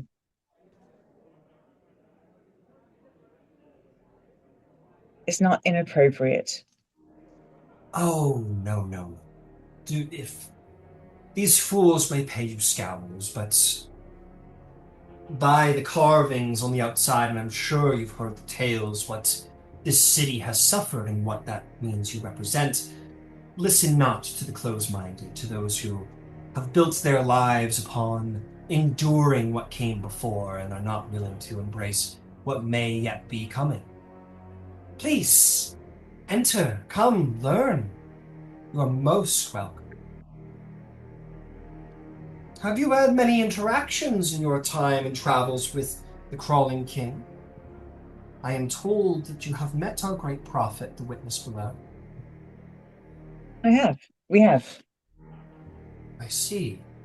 I'm sure the experience was not an initially agreeable interaction, I have to imagine. She has a striking appearance. She does. She comes from what must be an alien world to all of you, much as yours is alien to us. Not at all. She's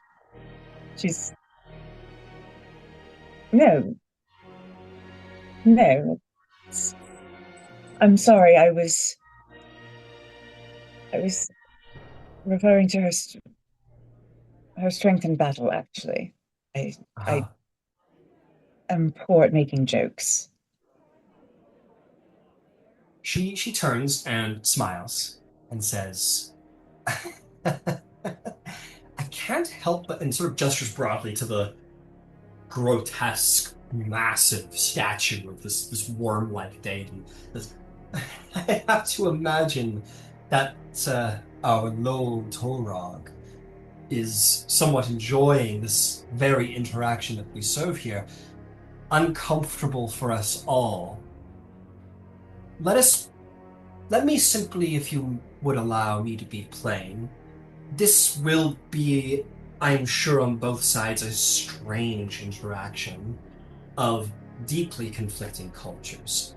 And we are bound to step on each other's toes regardless of intention. Our cultures are so odd and unfamiliar to one another. So let it be said that if I make some word or gesture that offends, know it was not my intention.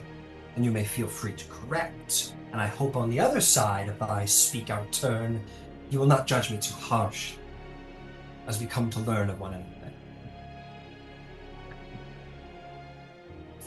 You are gracious, thank you.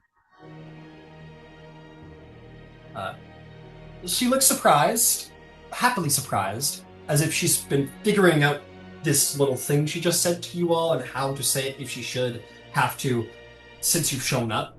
And it happened, and it seems to have been received well, and she seems to be pleased about that. She says, "We will afford our deity some pleasure at the enjoyment of the torment of miscommunication. I'm sure there are greater lessons to learn in other places in our world. So, with that behind us, tell me, what is it that you wish to learn? What interests you? What do you find grotesque?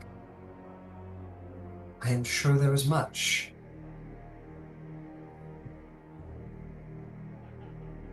I suppose I was interested in how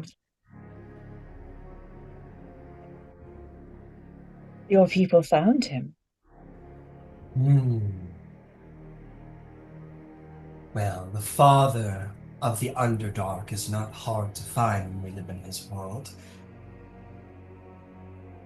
But the witness below came to us.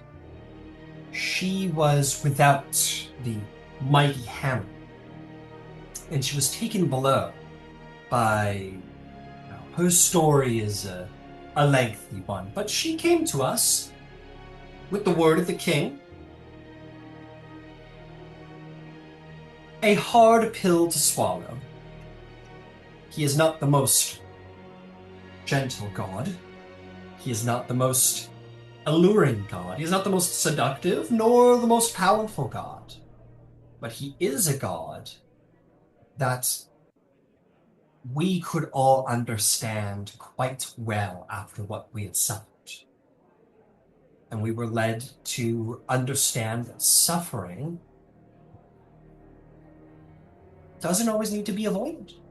That suffering is the essence of strength, that growth, that holiness, that becoming better is natural in the cycle of suffering and torment. I look around at all of you and see you are laden with scars from battle, and here you stand the stronger. Perhaps the crawling king has had his eyes upon all of you for some time.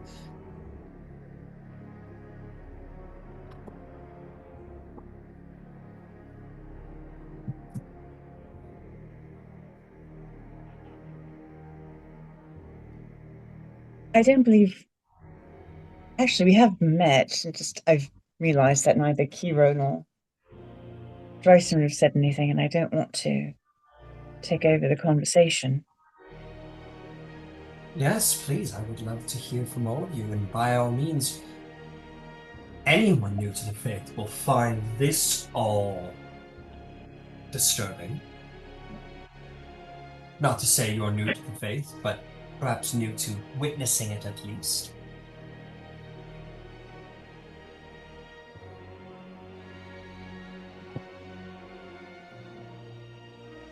Interesting.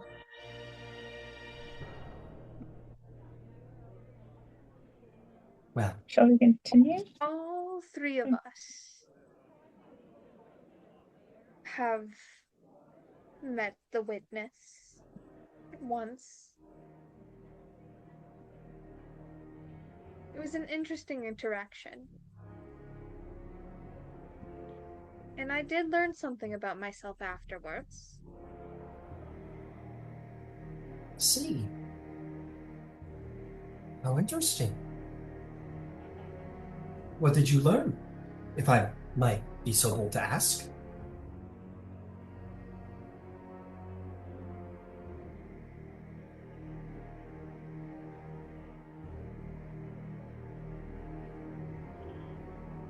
I'm not going to make this a big secret.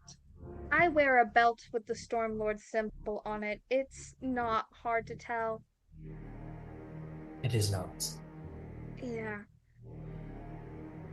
I learn what my strength is for and what my faith is for.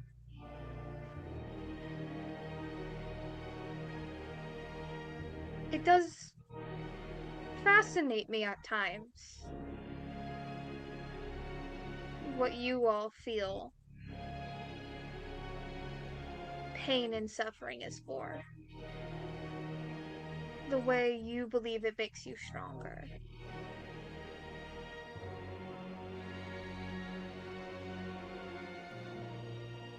Does? It's made you stronger.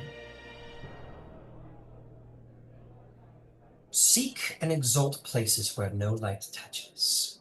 That is the first commandment of the Crawling King, and not hard to do for a species that eyes burn light of your gods of the light. Perhaps some mythology, some history. I have some to share of your gods, in fact. You see, during the calamity, and I shall admit this, the Crawling King was defeated by your Dawnfather, by your Everlights. The Dawnfather pierced the Crawling King's tremendous body with 10,000 lances of sunlight, and the Everlight imprisoned him beyond the boundaries of Exandria, where her serene rays grew, and thus he was imprisoned in the dark, in the black, in the earth. And the Crawling King cried. He shed burning tears of pain and anger, and those tears burrowed through Exandria. And thus, the Underdark was born, and the faithful fled to escape the holy lights of the enemy.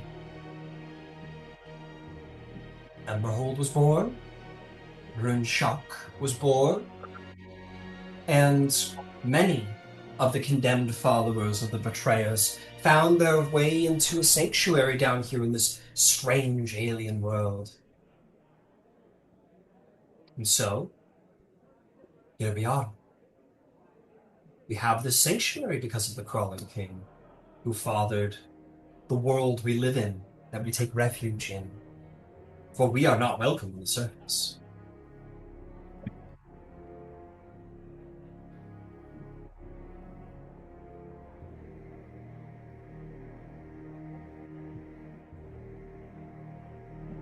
Thank you for sharing that.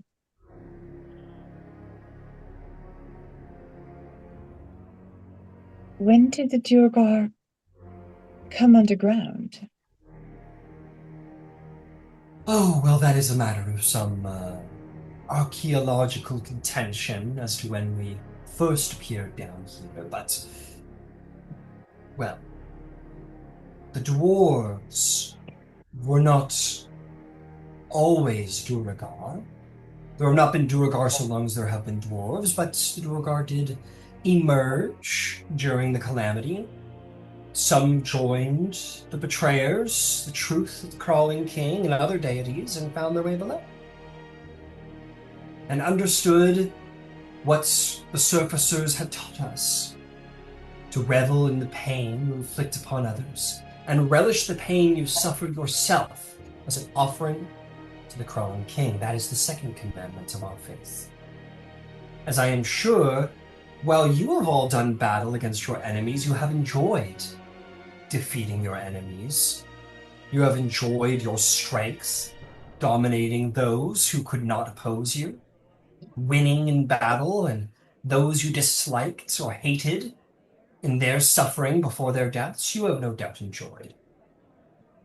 It is not a sin to enjoy your strength, to have endured and became more and now inflicted that upon those who have crossed you.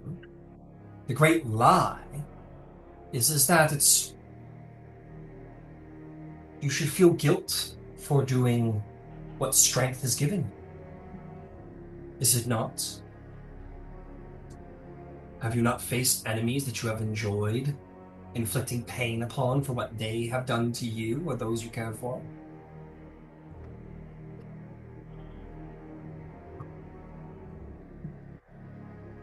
Honestly, I actually prefer to kill quickly. And that is your truth, you feel it. But consider, there's no harm in glory. Well, harm is already being paid. There's no sense not enjoying it.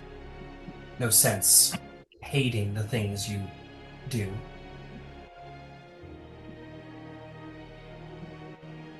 That's fair. Well, I am sure I have delivered you a sour pill enough for now. Sharing my philosophies and ideals for you, I can see the wrinkling of noses, which is, believe it or not, what many Duragar do as well when they first come here in their youths. It's not a pleasant faith that we have, but a necessary one. So I shall, unless you have other questions, leave you to see and experience at your own leisure. Thank you so much for your time. I do appreciate it. She'll smile, she'll give you a tilt of the head, and she will move along. You think somewhere, again, my passive insight people, you think somewhere behind there's. She didn't relent in her speaking of all of this. Because, Hero, you're over there shaking your head, Ryster, you're crinkling your nose, Yvain, I can see you like looking away. And I imagine those are actual reactions of your character trying to hide them or not. And she would easily pick up on those, but does not relent. And you can take that how you like it, like, oh, this, she's just kind of like turning the knife of discomfort in you. Or she isn't shying from exposing you to the discomfort of the truth of this faith. Either way, I'm sure she saw your discomfort and continued on and continued to make you feel this discomfort at the truth of what she and all they must believe in. I mean, they must believe it, right? They must believe it deeply Must to believe it crucify deeply. themselves. Yeah. Yeah, you look over to see like Duragar men, Duragar women hanging from chains from walls. You see the red on their wrists, the flaying of their flesh, and the starvation of their bodies to for whatever the religious purpose is there. Um, let's take our break. Let's take our break. We have some stuff to do when we get back. More than just peruse and chat. Some things are going to happen, but let's take our break. We'll be back in.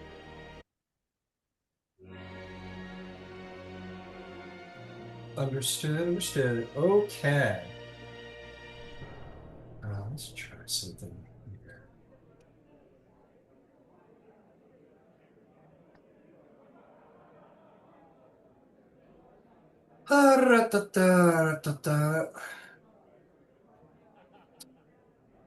Okay. Perfect.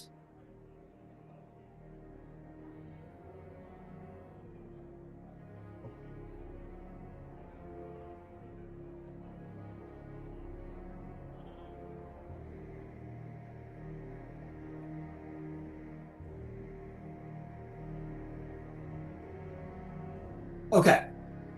So I'm just getting my ducks in a row a little bit.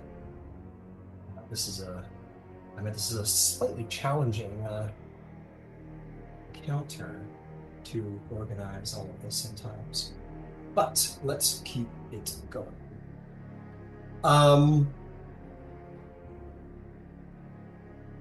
What can we do here?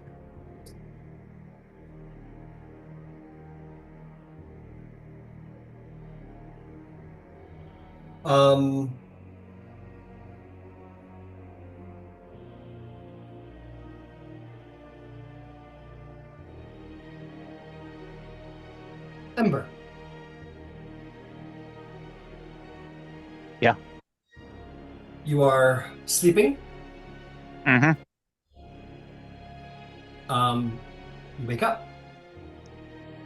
You are, like I said, it's a suite. So there are rooms for everybody in the common area in the center. So from within your room, uh, as it's probably possible to do stealthily by and large, you hear the vault door open. That keeps you secure inside.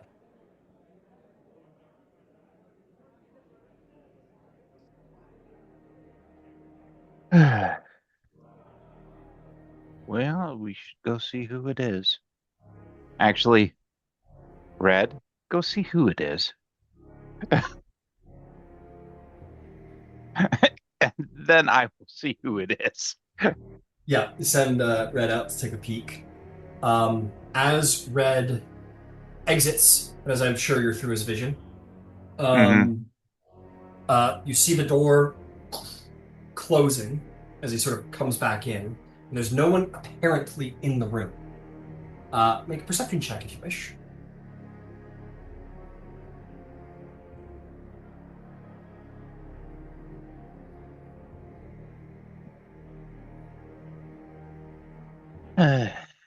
Nine. 9. Red doesn't see anything.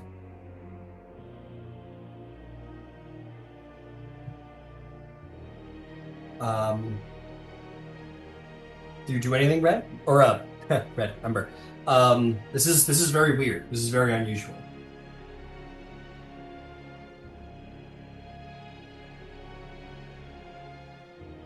Well, if his blind sight doesn't see it.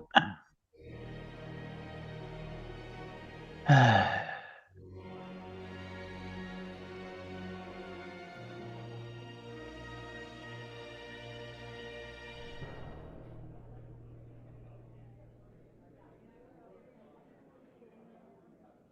thinking.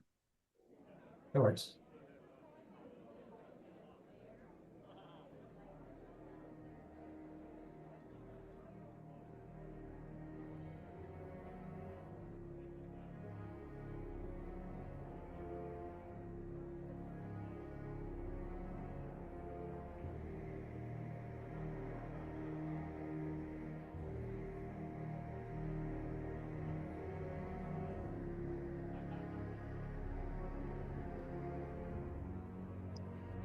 Guess I'm going to have to wander out. Right? You get up. Why don't you make a perception check? Red may not have succeeded, but perhaps you do as you get up and start looking around.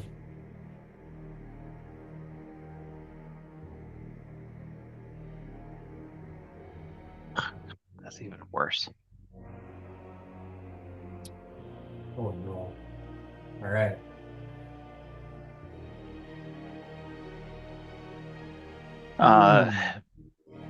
But just on principle, since I've got one left, I will read the last scroll of see invisibility. Okay.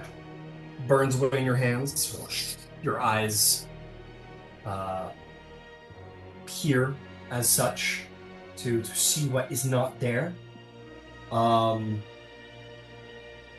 doesn't seem to be anything like invisible standing around as most invisible people do. They just kind of stand in the corner or wherever and walk quietly. Nothing like that. But you do begin to hear a little bit in your mind. Let me in. Make an intelligence saving throw.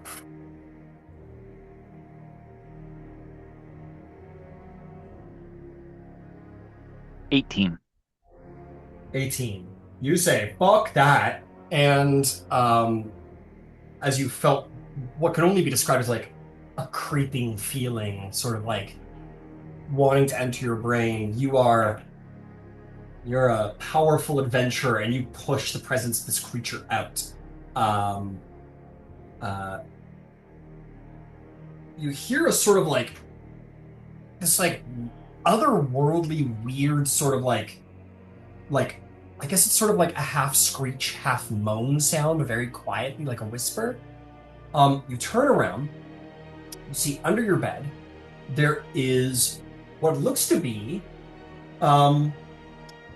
a glowing pink brain with almost reptilian-like quadrupedal legs underneath it.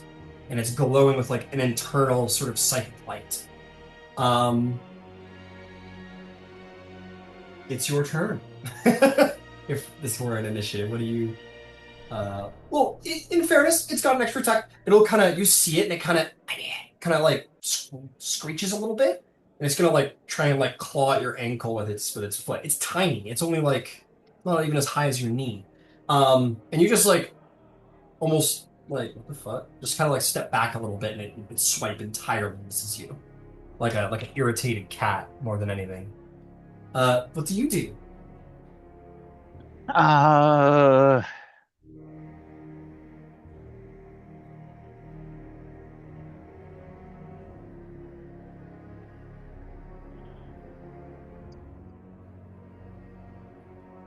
yeah, I think we're gonna have to do it this way. Because I'm not the huge control person, but yeah.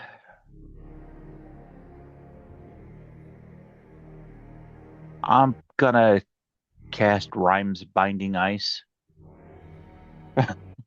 Okay, beauty. What's the saving throw? Day. Yeah, I guess so. Con 18. Not even close for this tiny little creature. You just, yeah, it like goes, and you go, like, basically flamethrower ice, but down at it. You're using fire, right? That's your usual flavor? Yeah, well, yeah, I'll spend the sorcery point transmitted into fire.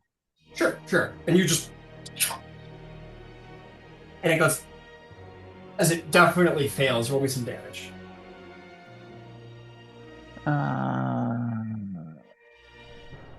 20 points. It's really hurt. It's sort of like, kind of like clawing at itself and kind of like throwing itself on the ground and like spinning out like really horribly, like a raccoon you just lit on fire, basically. And it oh, and it's bound, right? You Yep.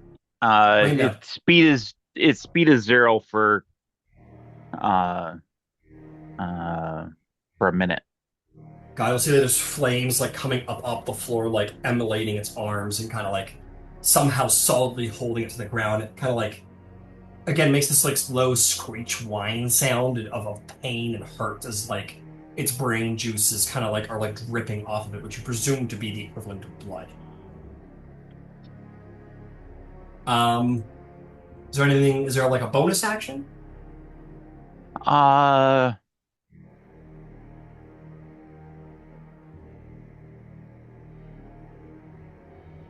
yep. Bonus Yeah. action, I'm gonna walk up to the little brain.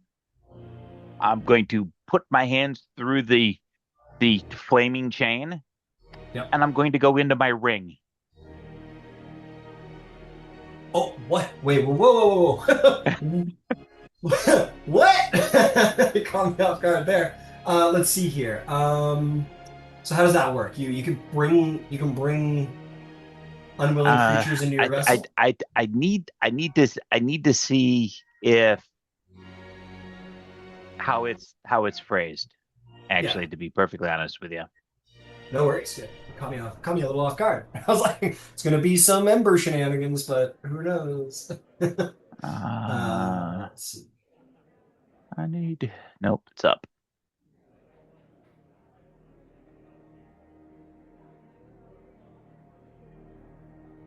I need the full version, not the weenie version.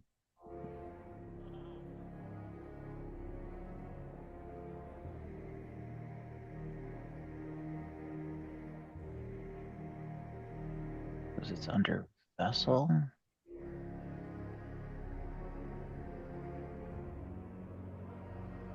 No. Oh, you get a short rest if you just are in the vessel for 10 minutes. That's really cool. Yeah, Yeah. And you can. That's great. Tiny hut. Yeah. Who's that? It does seem to say willing creatures. It says willing creature. That's what I was afraid of. Well, Okay. assuming that it's not willing. It's probably not willing, unfortunately. Uh, then I really don't have a bonus action for it. Okay. In its pain and inability to escape at this moment, it's just going to like you feel it like, and again, it's like it is not near on the level of power that all of you have, but you're gonna feel it trying to desperately worm into your mind again. I need another intelligence saving.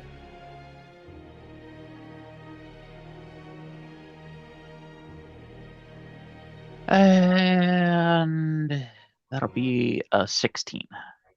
16. Yeah. Again, you feel it sort of trying to get in there, but you are strong and it is a fortress, and you push it out with ease. And in its restraints, it can't reach you to take another swipe at you with like what little it could possibly do.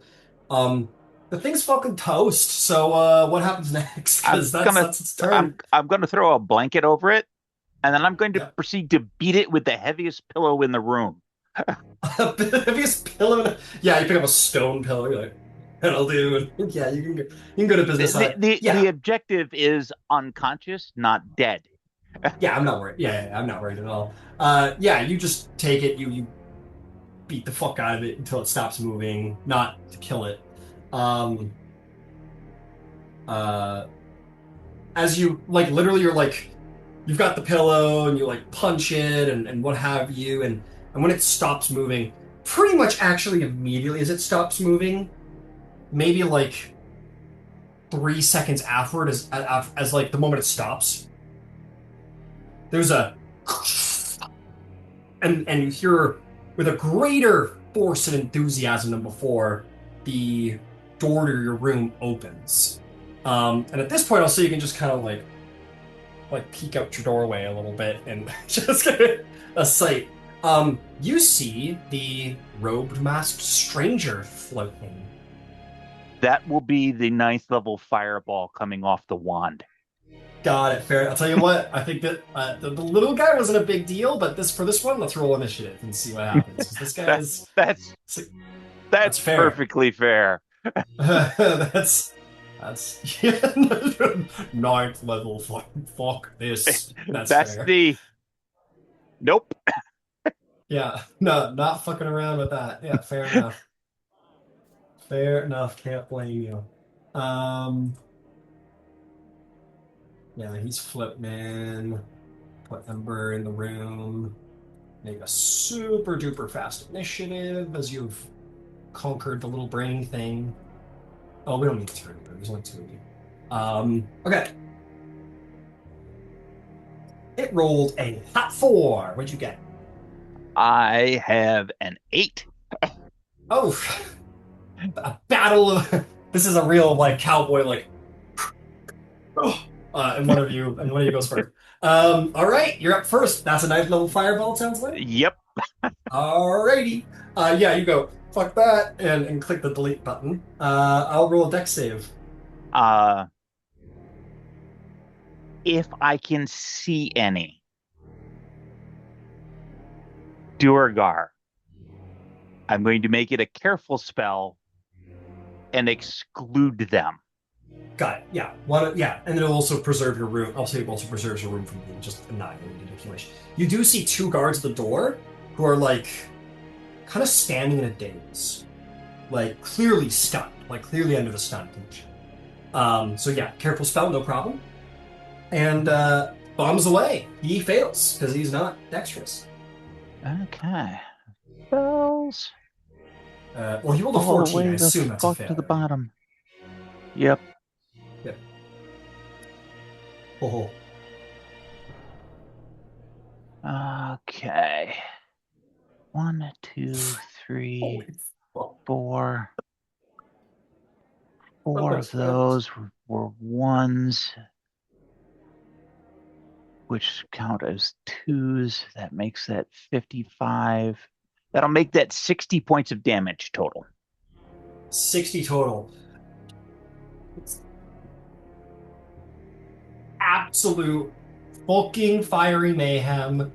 60, you say? 60 points of damage? Yep. Ouch. Not dead, but robe's gone. I don't care. I'll say robe's gone at that point. That's enough fire. I'll let that happen.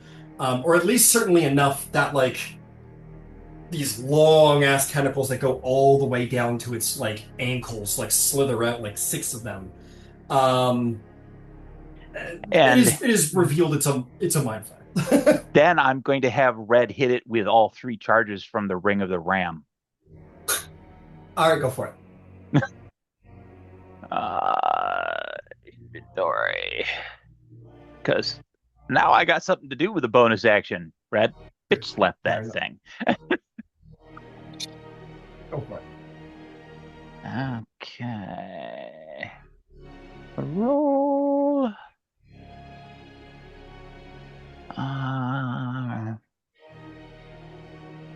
No, wait. I should be doing this. Or does it use mine? No, it should use Red's. No, you should use mine.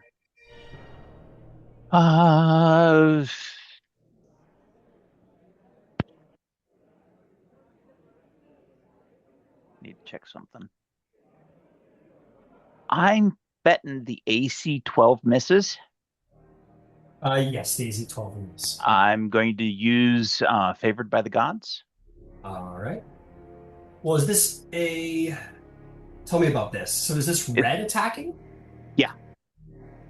Can you use Favored by the Gods to help your familiar do this? He's using my attack roll. Okay. Oh, okay. Yeah, if that's the case, that feels fine. It feels right. How about a Is your 19? active chain? Okay, yeah, absolutely, that'll hit. Okay. Ring of the Ram. It's 2 die 10 per charge.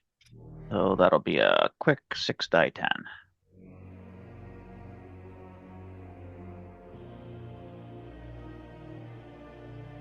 And that will be another 26 points of force damage. Ouch. And I'm going to knock it into the hallway. Yeah, absolutely. Because it how goes far back 10 does it feet go? on each charge.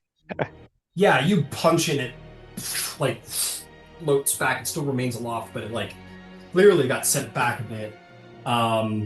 That hurt. Well done, well done. However, this turn belongs to it. Now what the hell is it going to do? Oh, I guess I gotta see if he comes. I don't think he has whatever he was originally concentrating on, actually, but let's find out. Yeah, he didn't roll well over 20 on the concentration after that fireball, so that's down. That's down. He spent that. Running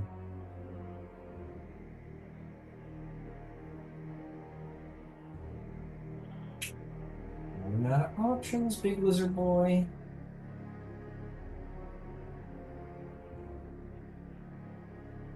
How long does that last? Oh.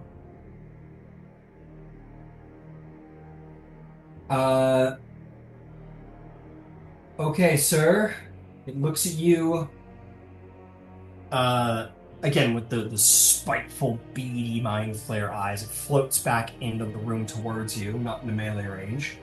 And I'll need you to make me a wisdom saving throw as you feel a much more potent force attempting to penetrate the mind.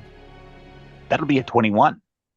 Not potent enough, apparently. Your mind is a shield. You're battling physically, but you're using all of your will to keep your mind protected, and so you do. It turns to you. That was his action. You had cast a spell and it failed.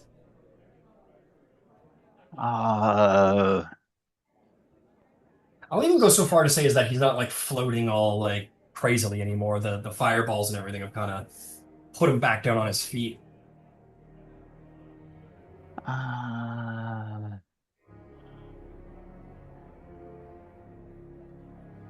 Yeah. I think we're gonna go down to.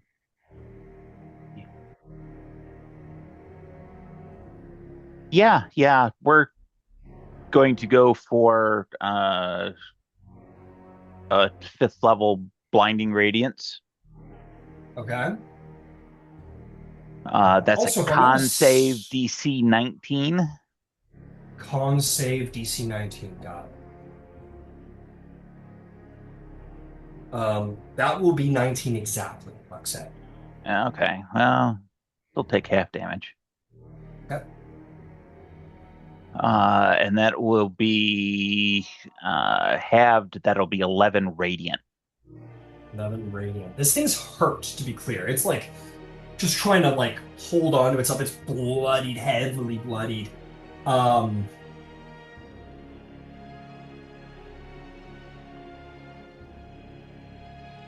Gotta check something really quick as that happens. Well done. Well, complete your turn. Is there anything else you want to do with your turn? Absolutely. Red's gonna cinder cone him. That's a DC 10 deck save. DC 10 con save. Got it. Dex. Sorry, Dex. Hey, this guy's got magical resistance, but he rolled a 1 and a 2, so that's a 5. Be blinded until the end of my next turn. Yeah, into its eyes, and it sort of groans annoyedly. Not casting a spell this next turn. So much for what I wanted to do.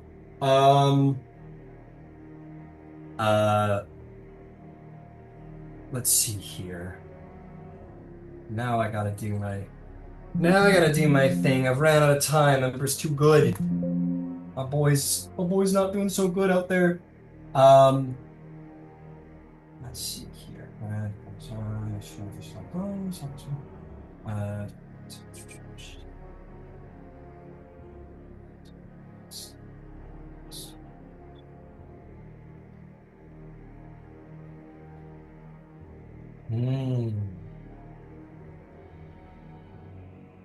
Okay.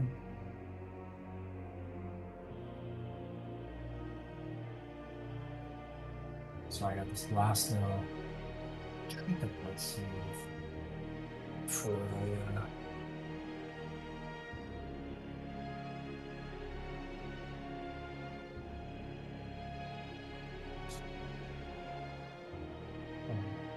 okay, here we go.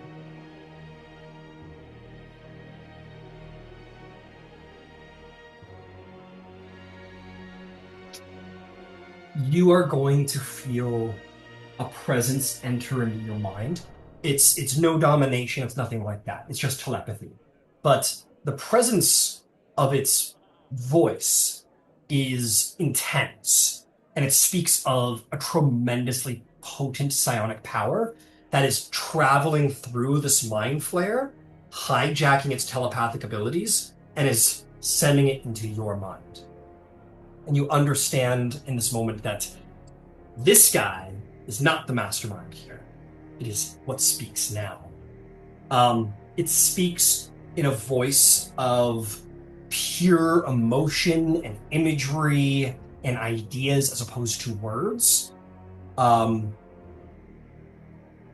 It shows you a city of emerald, and amongst that city of emerald is lesser than this particular one you're facing, but nonetheless, hundreds and hundreds and hundreds of staring, angry, beady, psionic eyes of a creature not unlike this one. You see that at the center of this massive emerald city chasm is a spire from which this presence emanates from. And it lets you know that it has interest with the desperation and need of the Spider Queen's minions. It does not appreciate you interfering with its plans. You may slay this thing, this vessel that it is sent upon you now. But should you do, you will have angered something next to a god. In fact, perhaps beyond a god. And it will not relent in Emberhold. It will not relent in Runeshock. It will have what it wants in the end, as always. The crawling king can't protect them, and neither can you. And essentially, I can't roll an intimidation check on you. I don't really run that. But you feel the pervasion of some immense intelligence and intellect bring down to a microscopic level, like how you're an ant and it will have Emberhold just as it once did. And it will have the Spider Queen just as it once had Emberhold. What do you do? Well, sorry. I forgot I have a turn. Yeah. But please, go ahead. If you want to do like a telepathy thing, I don't mind at all. I will return the absolute image and essence of flame. Flesh-fearing, cracking, desiccation, heat upon heat upon heat. Just like Paul sticking his hand in the Gom Jabbar box. Yeah. Heat upon heat upon heat. Got it. That's the only return. Understood. You gather a immense level of annoyance that these little ants, these little creatures, you, the drow, the Duergar, don't have decency enough to let their superiors have what they are owed by the essence of its superiority and your indisputable inferiority. And it retracts its tremendous intelligence from you in severe agitation for being defied yet again in such a way. And this creature is no longer flirting with you. I need you to make an intelligence saving. I mean, it's close to death, but it's not trying tricks anymore. How about a 23? Won't you let me have anything? It blasts you with a psionic wave that threatens to burst several blood vessels in your brain and whatnot, but you understand this is a battle of minds. You have put up your walls and defenses, and the psionic energy just washes around your mind as opposed to through it. And you shrug off the entirety of this blast that's coming from you. What do you do on your turn? It's going to get a 5th level Scorching Ray. Go for it. Send him. That's 1, 2, 3, and then an additional 3. So that's 6 in total.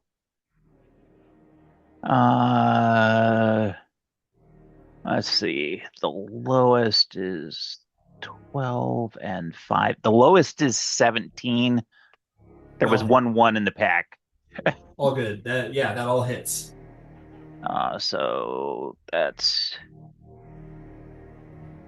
2d6 times 5, so that's 10d6.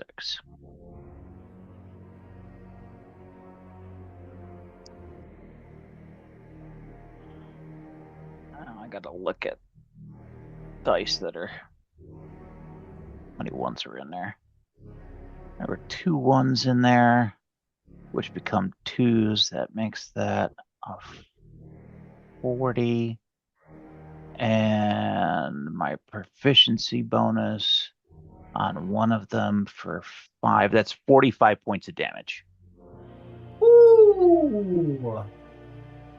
Well, so much for that plane shift I was going to use. It retracts back and puts forth its most potent power that washes around you, and you, in as much as a magic user can, step inside of his guard for the sake of like the imagery of this duel, and just comets of searing power just blasted it. Why don't you give it? Why don't you give us? How do you do this? It's literally a Street Fighter Hodoken. Just and it just choose a whole, one punch man right to the chest. Got it. Yeah, just 1, 2, 3, 4, 5 until they're going up the other side, and it just and its tentacles like sort of like circle and shrivel up and kind of like death throw into itself as it falls to the ground, and twitches a couple of times. And you know this to be a creature of utterly alien values, for as it's laying there in death, it is not fear, it is not regret, it is not anything like that that comes over it, only the very alien, unending sensation of bitterness. Imagine dying and just feeling bitterness and nothing else. A sensation in a mind that is unlike yours. And because at this point I take absolutely 0 chances and give 0 fucks, I'm going to use my once a day summon a flame blade, and I'm going to separate its head from its shoulders. Fuck you and be really, most truly, sincerely dead. Got it. Yeah, you see the strength very rapidly fading from this creature, but all the strength it has is just being poured into this look, this beady look of like bitter fuck you. And you take that blade and all 6 tentacles go fucking sushimi around the room, and that head whoosh, just sears, steams as it rolls, and then quickly rolls until it's flat on its side, as it is not a circle, it is an oval. And as you do that, you see that like the moment you sever the head and those beady eyes finally like lose their tension, you see the dwarves in the hall kind of see the door open, look back and see you with the steaming flesh, and then look down at the mind flood in utter confusion, but now free. Can you send someone to take the trash out, please? And I'll reach down and pick up the head. Yeah, they like, what are these? But again, you don't share language, but they like, but they like kind of slowly nod as you like pick up the head, and you're like, oh. They're like, oh. And they, for the first time, you get a little like, okay, we'll cooperate from the Duragar, who see you slay this thing, and they, one of them looks at the other and goes, and the other one will kind of march off hurriedly. I'm gonna set the head right on the breakfast table. I'm gonna relax now. That was a lot. That was a lot. Absolutely. Yeah. With your 3 strength, you probably just bumble back into a couch or something like that. Got it.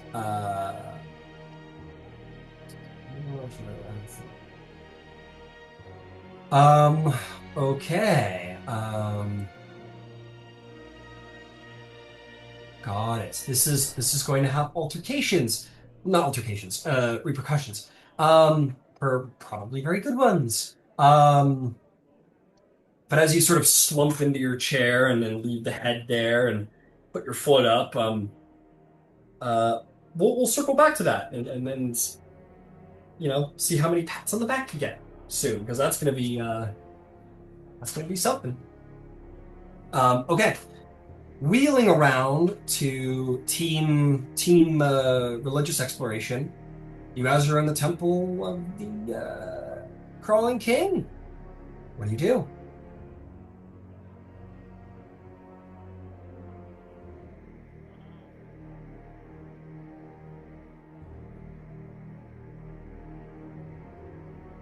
I mean, I feel like I've seen enough.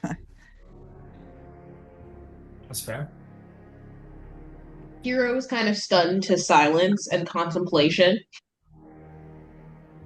She probably doesn't say much.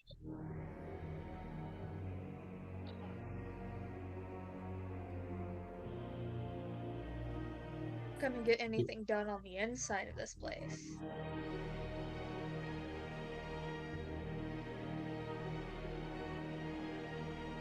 I'm sorry, what was that?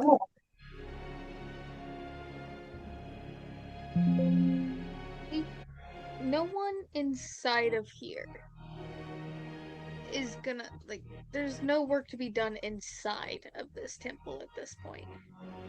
We have to, if anything, just Let's go meet back yes. at home.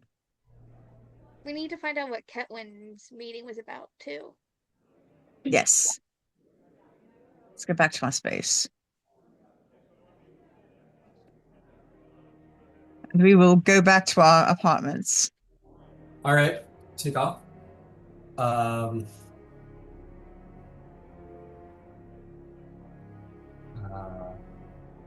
Head back. And you come upon a scene of like Duragar captains and Duragar warriors are like all around your room, sort of like over like a bug on a like bugs on like a day old apple or something like that. And um, you kind of eventually kind of make your way through to see probably Ember with like a foot up on the breakfast table and chilling on a chair and um, just probably chilling because as nobody can understand him and he can't understand anybody, which kind of is a good thing, means they're kind of leaving him alone, I suppose. And you see the body of a some kind of spindly long, well, previously described to you, mind flayer creature. And you're looking around the room, and it's not hard to pick up on the energy of the room. The Duragar are very, very, very unhappy at the presence of such a creature at their court. Whatever's going on with the drow, you expect it's not going well.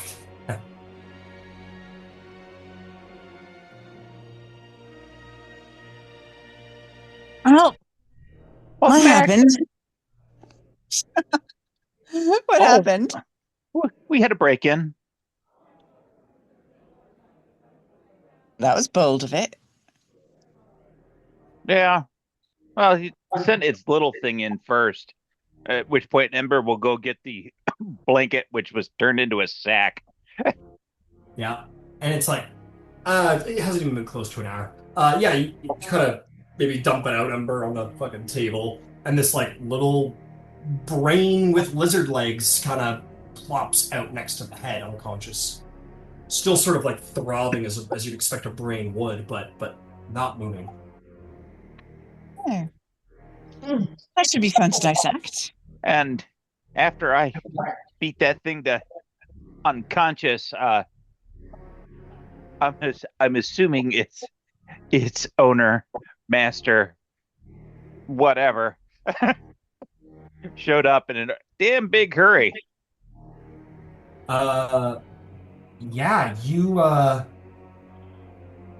I'll tell you what. You can speak Yvain, and people are learning that you're the Underdark speaker around here, or the common Yeah. around here, and the rest of you are, surface common. Um, this one of these captains says, "Ah, you're the one who speaks the proper common tongue, are you not?" I am. Well, in light of the death of this, where the what is this? Why is your companion slays this creature? Where has it come from? Oh no. Well, Was a member of the drow contingent. and Yvain will translate. The first Yeah. time we became aware of it, we knew that it was in the drow chambers. You surfers did not think to tell us. We did not have proof. Make me a persuasion check. These guys they're looking for every opportunity to dislike you guys, right?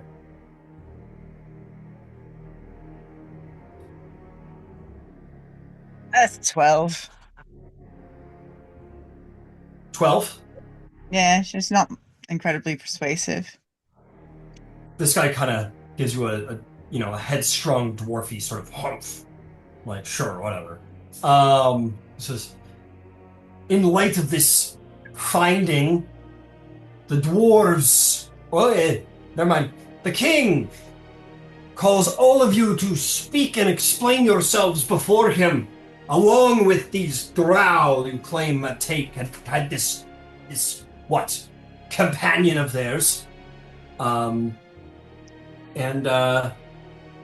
Yeah, you guys are will be taken to court to speak on this little matter.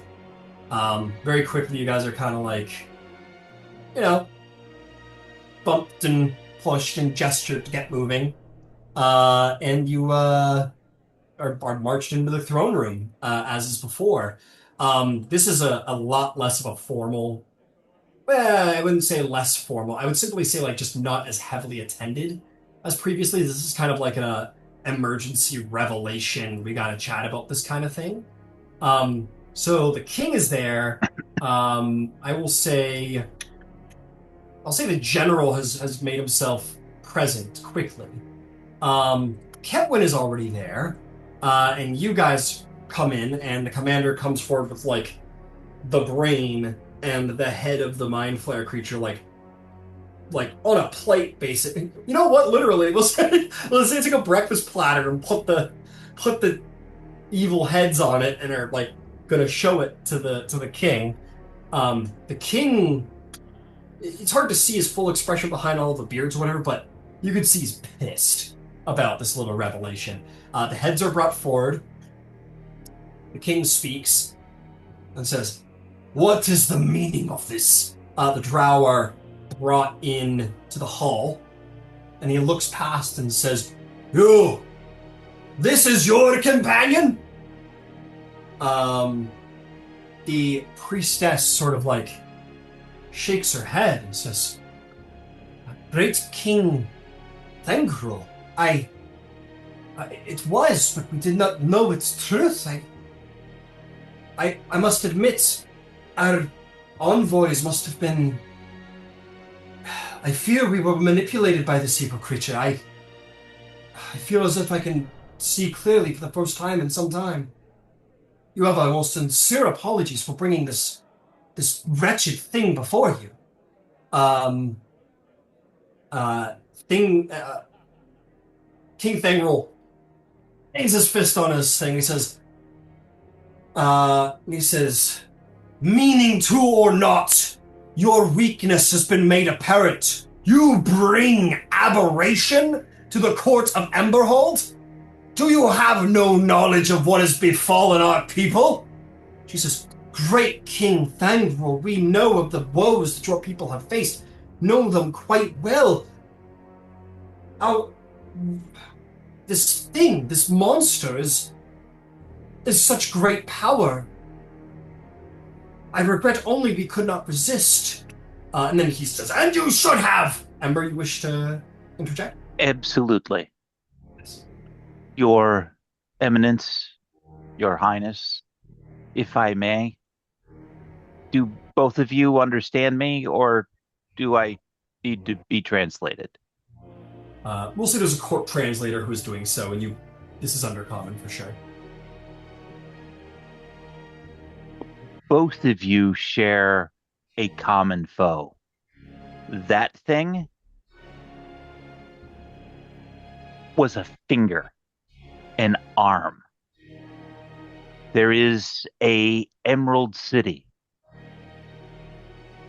When I confronted this, the mind, the vast mind behind it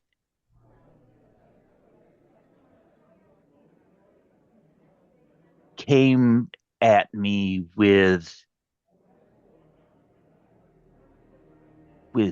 seething disdain. It said it would have what it willed, not only from Emberhold, but from your people as well. You two have a common foe, and it's not the surface world. It's not each other. It is that thing and all of its minions. It treated this like you would treat losing a fingernail or a lock of hair. It feels absolute superiority over both of you. Any manipulation that took place, it didn't view as anything beyond doing what it willed. No more than getting up and getting a drink, having a bite to eat, going to sleep.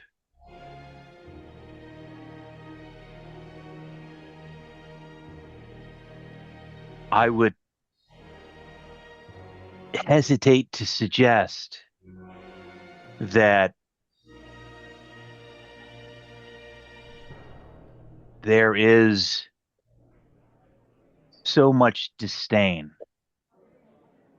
It claimed to have more than enough power to even thwart the will of the Crawling King, whom you people apparently revere.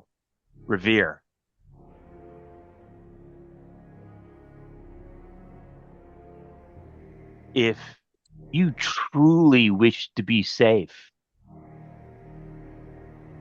Westruun and each other are not your concern.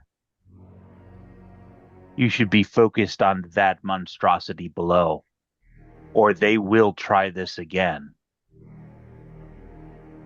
And they have tried it before, as you well know, Your Majesty.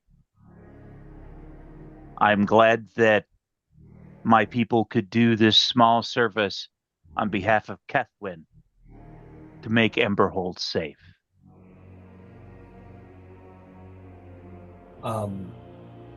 Maybe persuasion check.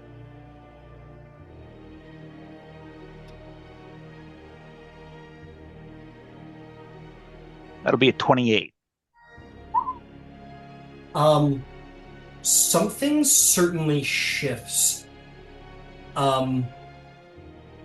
Since you've been here, the court has acknowledged Ketwin. Enough political pressure has been brought forth that Ketwin has been allowed to appear at court and make the original testimony. But I think more importantly, you see a turn in King Thangol. There was some ruffling of the beard as you were sort of like insisting upon like what he ought to do. But as you finish, there's sort of a more deeper consideration, maybe an ease of life. Better yet, perhaps, maybe the personal guard of looking at Ketwin has changed into consideration. And essentially, as it stands, Ketwin's legitimacy, thanks to this act in your own words, Ember, you expect to have rose so much here in Emberhold's court that not even Thangol can dismiss her at this point. That her presence here cannot be denied unless someone was able to sort of tip the scales in the other direction. And he kind of looks at her with this sort of understanding about not only how dangerous she is, but also how perhaps important she might be. And fully interpreting that is another thing. But the priestess will speak on the heels of your fine speech. It says, "I could not agree more, and Runeshok cannot offer greater thanks than to Princess Ketwin for saving us from this threat, we would, and Thangril's eyes turn back to steel, and he once again bangs his fist on his throne. He says, "You shall be silent, drow.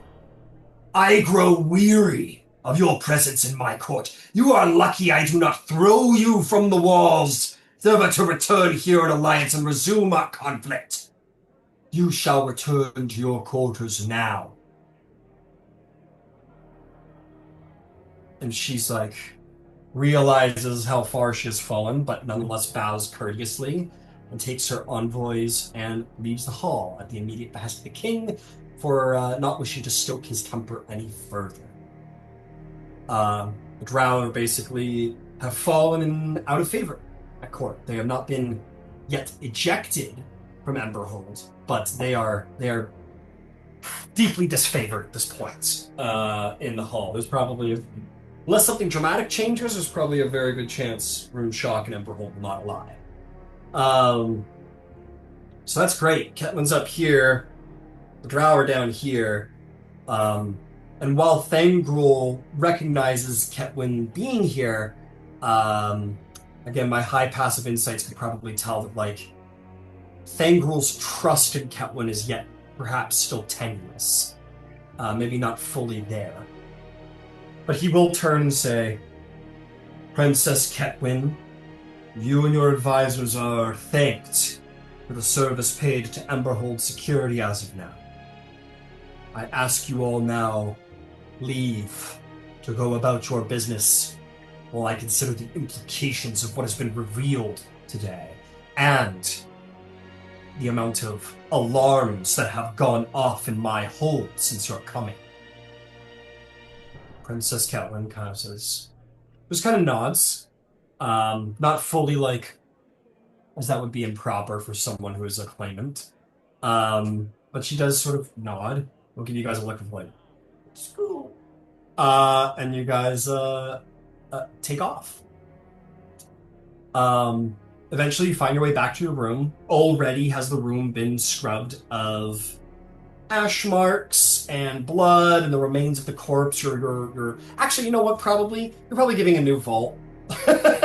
You're given a new guest quarter vault to be in. Your bags and stuff have probably just been transferred over. Everything's accounted for. If you're curious. And you walk in, the door closes behind you, and Ketlin's like, "Let's go, boys." She's like, "I'll leave you all alone, and you're very dramatic when I'm away. I leave, and alarms are ringing, and infiltrating the palace, and then I leave again, and there's bombs going off, and I feel like I gotta keep one part of me is like, maybe I should keep a closer eye on all of you, but then again, it always seems to lead to good things, so maybe I need to just take a holiday." Oh, I don't know that taking a holiday's on your agenda anytime soon, Princess. Yeah, I suppose. Either way, it'll fucking work. Being on a Yeah, city of there's- mind play is quite a challenge for any army. That would be something to sing songs over. Well, that's great. I mean, I feel like my legitimacy is about as good here as it possibly can be, and the drow has fallen so out of favor they've almost been kicked out. I mean, that's fantastic. Really, all that's really left is to just gain Thangril's trust, or make a move against him. How did the cult stuff go? Right before Ember's nap saved the day. Have you It's fair. I mean, you ain't find nothing yet. I mean, this all happened. I mean, I was there. You worked quickly. So, but have you found anything yet?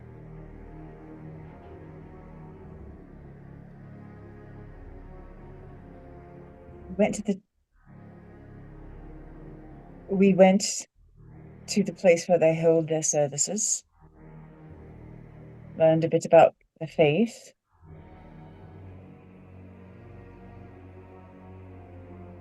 They basically think that suffering makes you strong. It's, it makes sense until it doesn't.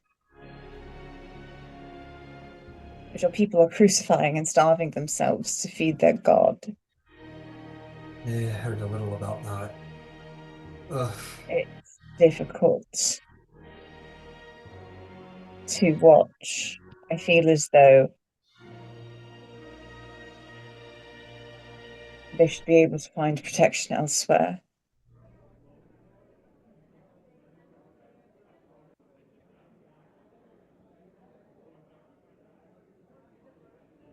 Any evidence? Like last time?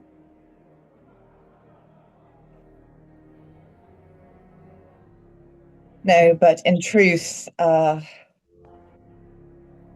was difficult to stomach, and after learning the commandments, we decided to come back and collect our thoughts. Well, keep at it. I have no doubt that they're up to no good. There's got to be something that we can use. We already know that the drow were best buddies with the High Preceptor. There's got to be some other things out there. I wonder how much effect the illithid had.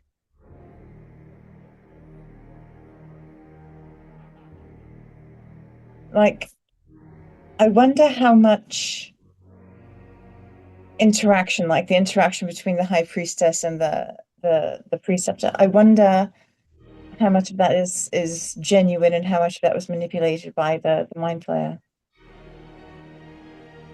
I mean, and I don't know. I'm just asking questions, I suppose.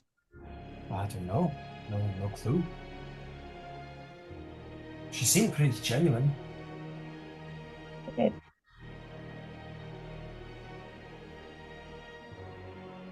Did you know, Ember? You were the one who nuked that thing. I didn't ask it question one, Right, right. I'm starting to get your. but it Yep. Good man. occurs to me that we can. You can. We can. Assuming they haven't thrown the head out. We would need permission from the king to do the interrogation.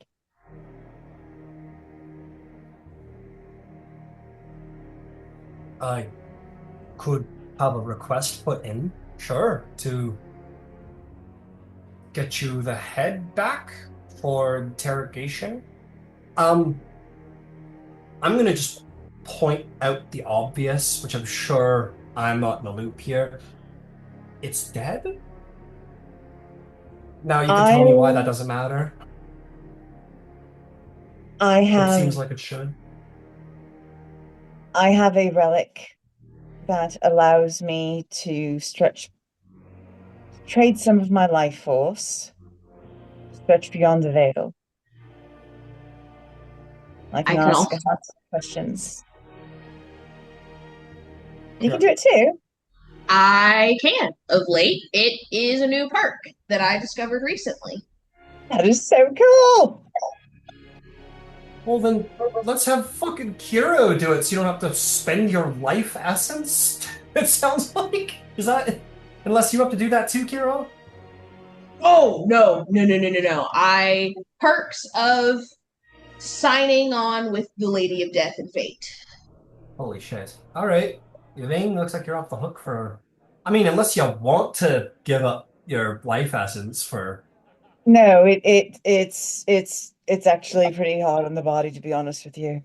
Sounds like it. I'll Crazy trade you. people. That's fair. He looks like Grog when he like lost his strength after like Craven Edge in the cartoon. Are you Probably. sure there isn't anything we can do to at least help with that? It is just a function of time. I'm pretty sure. All right, well, let's The upside get the is head I and can ask. now read anything. Oh, So wow. nanner boo boo Yvain. Anything. Dude.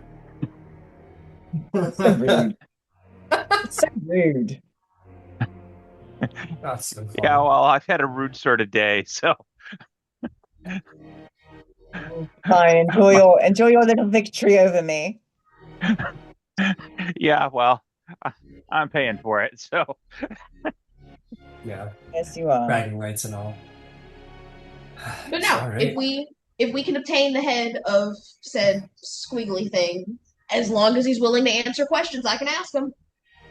oh, he doesn't have to be willing to answer him. I'm willing to bet.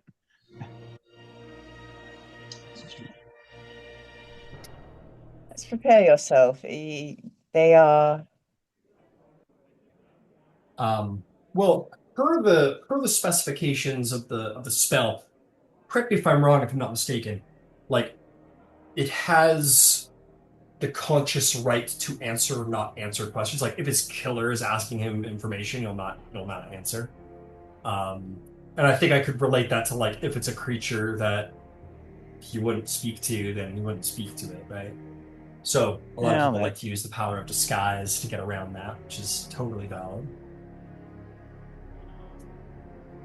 If only there was like some kind of drow around or something. You fancy asking one of your new friends?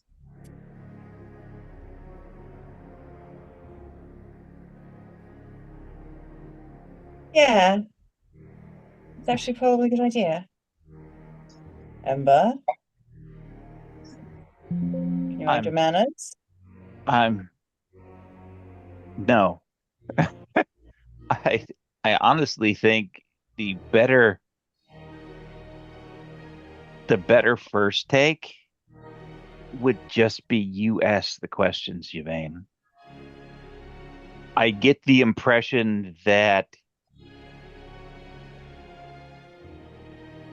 anything that's not an Ithalid all looks the same to them. A drow is a drow is a drow, taken to the nth degree of a non-Ithalid is a non-Ithalid is a non-Ithalid. All right. What are the questions? What are we asking it?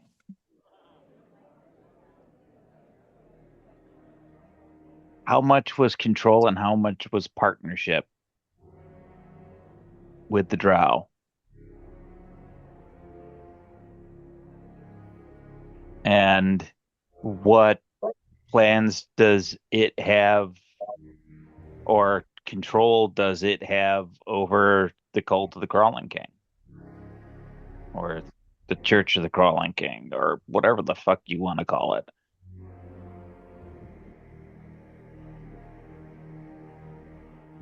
Those are the first two that leap to my mind.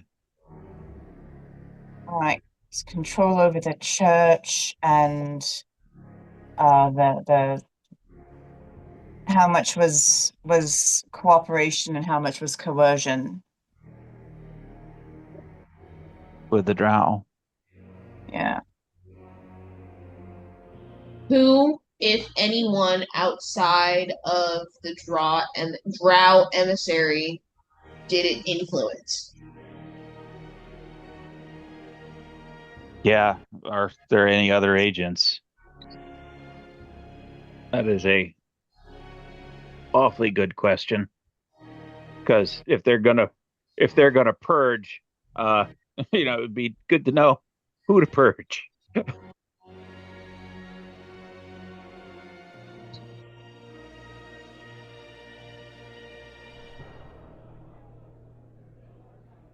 We get up to And 5. how many have we got? 3 so far, I think. Or name the agents and who all do they have under their control? If we get 5 and you want to do it, offer one to the king or the general, and offer one to your drow head of station.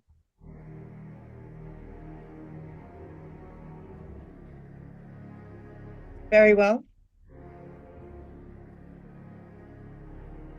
If you're looking to buy cachet and they were truly not in partnership, that may buy you cachet. Yeah. So I am going to go attune to the item then. No, does it have to be, if Kiro casts it, does it have to be Kiro asking the questions? Or can it just be you asking the questions and she casts it? I'm not certain how it works. No. The spell says you're going to send one to life to control within range, allowing it to answer questions you pose. Okay. Well,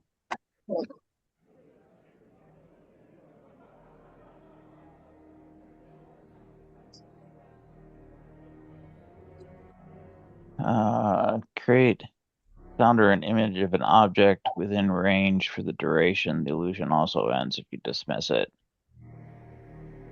If you create an image of an object such as a chair, body footprints of the image can't create sound, light, or smell. So I could minor illusion Kiro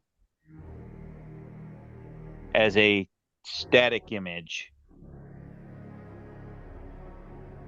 and Kiro could ask the questions. It would appear, I just make the mouth move. It won't be, it'll be Hong Kong action theater. How many questions? I get 5 still. Oh, you get 5 also? Mhm. Oh, yeah, all right. We can do that, or because it says that it's under no compulsion to offer a truthful answer if you are antagonistic or it recognizes you as an enemy. If we're going to have the king and or the drow there, I mean, it's going to be one of us asking the questions no matter what. I guess my thing is, would having somebody that it recognized as an ally there before, would that make a difference? Even if it's not the one asking it questions.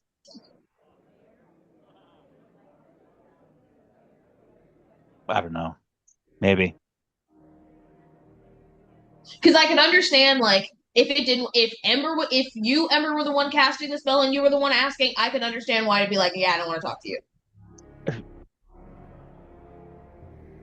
And this may be a dry road because it may not want to talk to anyone who isn't an Ithalid.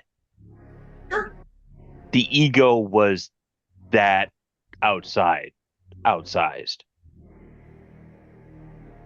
Everything not Ithalid is an insect to be used.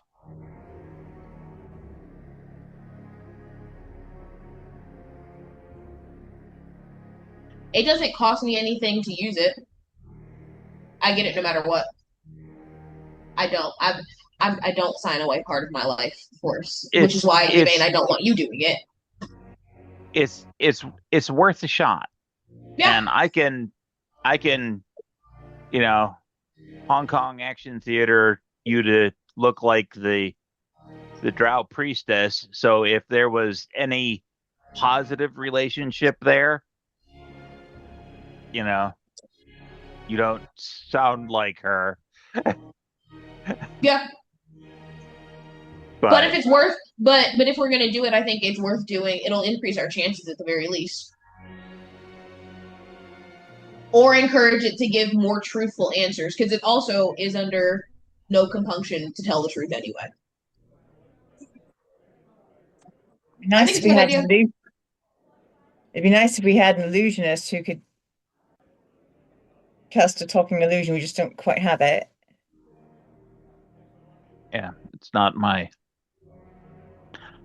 It's certainly not what I do either.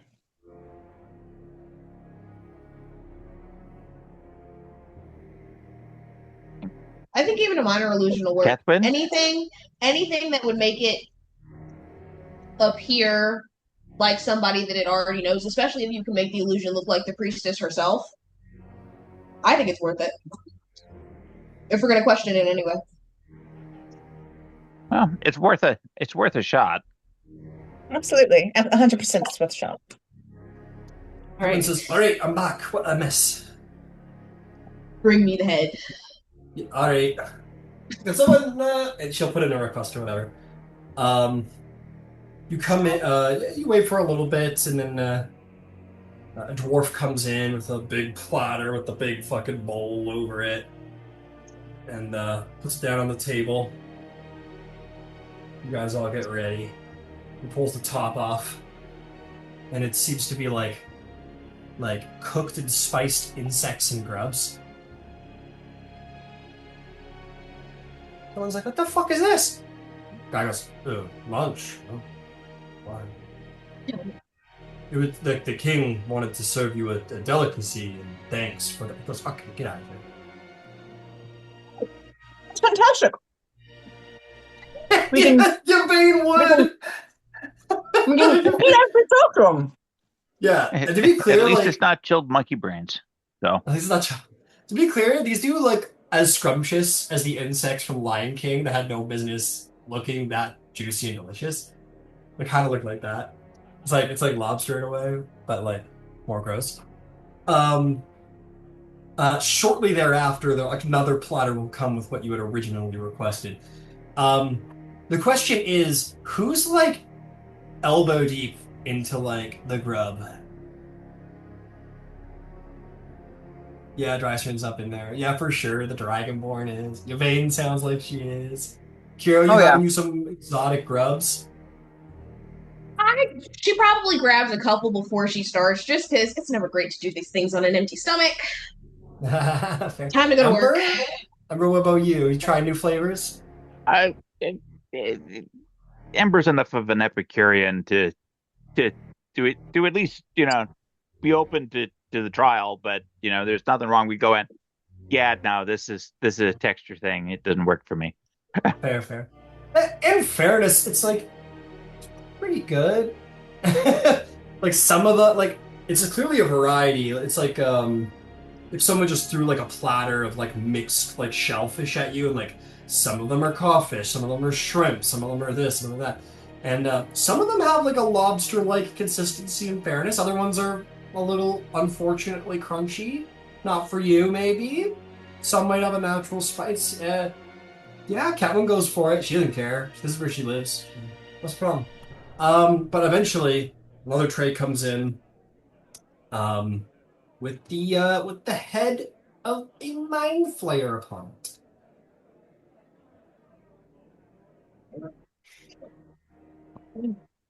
Right. Remind me again. Questions in order. What are we asking this thing?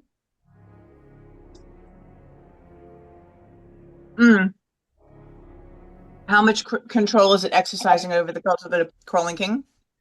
Okay.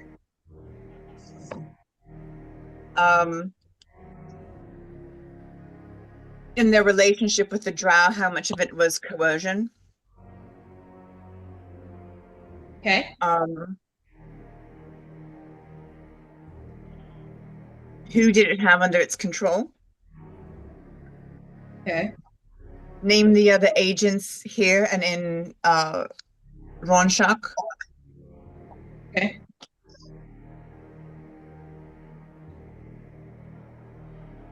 I think that's it. Right. Sweet. Oh, this is gonna be fun. This is the first time that Kiro's cast a spell. Okay, so she is going to kind of turn the head so it's sitting up right? Yeah. I guess. That thing died with its eyes open, didn't it? Doesn't really have eyelids. That's even worse. Oh, okay. She pulls out the symbol of the Raven Queen that she has, and she just kind of holds it in her hand as she casts the spell. And I honestly think for a second she's not expecting for it to work. And I think she does get the initial jolt of like when it breathes in, she kind of jumps a little bit. And for an additional layer, Ryan, Yeah. I'm going to minor illusion like over top of Kiro's, like from the shoulders up, the drow priestess.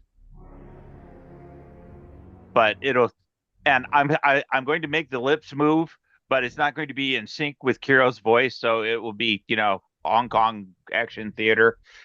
Got out of it. So it's out of sync. a tentative disguise. Yes, Understood. it's the best disguise that we have, which is Got not it. very good, but it's what we have. And what are you Sorry, one more time. What is the disguise? The drow priestess, the Got head it. of the drow litigation. Understood. Okay. You do this. Kiro, I assume Ember, Dryster, and Yvain will leave the room. Yeah, once I get the illusion up, I'm out. Fair enough. You're probably behind the door, like kind of out of sight of the head, but in sight of you, Kiro, to try and make the mouth move. I am going to ask you, Ember, to make me. This is gonna be pretty difficult to do. I'm gonna say like a disadvantage performance check, just because this is such a hard task to sort of anticipate what Kiro's gonna say and like try and match the lips and make this seem authentic. It'd be 17. That's still pretty good. Well done. Okay. Kiro, why don't you tell us what summoning some bear essence back into this thing and casting your magical ritual looks like? It takes you about 10 minutes to bring it about. I think she sits down on like in front of the table that has the head on a platter. Sits down, crosses her legs, and she just kind of stares at the Raven Queen pendant for a second before she kind of puts her hands on either side of the head skull. I don't know what to call this thing. And I think she closes her eyes and focuses. And for anybody else that can see what's going on, there are almost these kind of like black tendrils that come out from the points where like her fingers are touching the skin on the head, and they just kind of arc up and to the temples.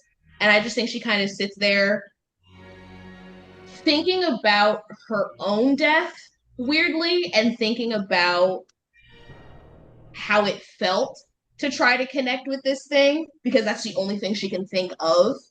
And just thinking about, and I think she spends the 10 minutes concentrating on what it took when she was at the pool in Vasselheim when she choked on that blood and went to meet the Raven Queen for the first time, the feeling of being pulled back from death just enough to be conscious of it. Okay. Do this. This power flows from you. You see the head kind of stirring. You see like the back of the cranium kind of begin to like throb and thump again vaguely as a modicum of life has been poured into it. Luckily, the brain is still intact, which is a good thing, because this thing is an aberration and can only speak in the language of deep speech. But as the spell commences, you feel it naturally collect its telepathic power and create a link between the two of you. What is your question? Your job here is not yet done. There are questions that I need answers, and you will answer. Who else? Who else did you have control of during your time here?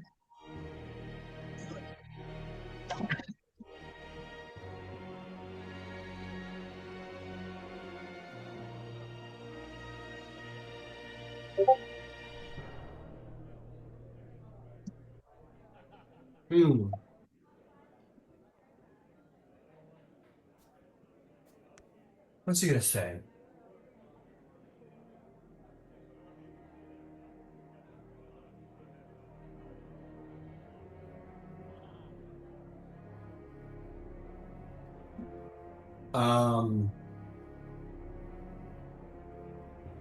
It will say none more than you know of.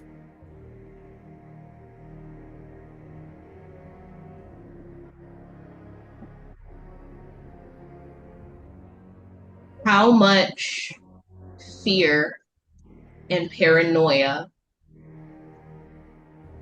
do these people have that is their own?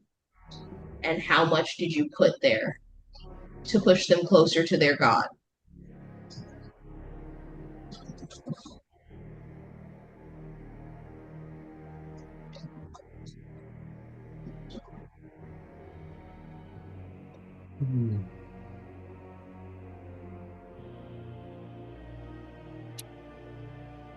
It will relay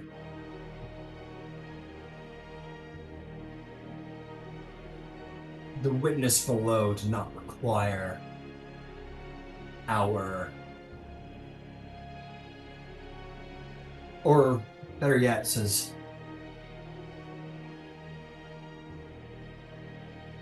we did nothing.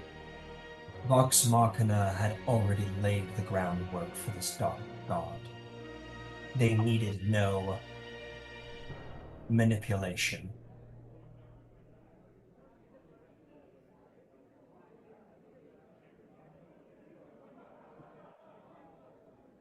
How much of your plan with the drow was your plan, and how much of your plan was your master's?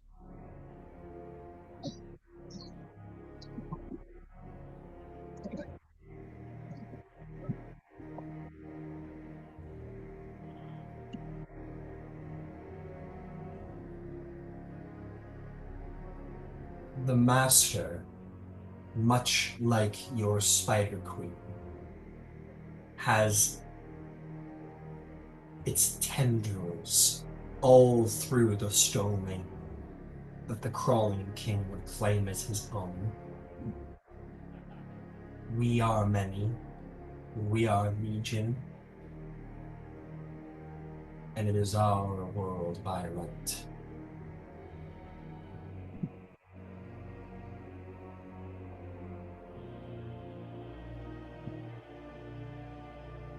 It will say something like, your witches have ensured that you will be a part of the new world.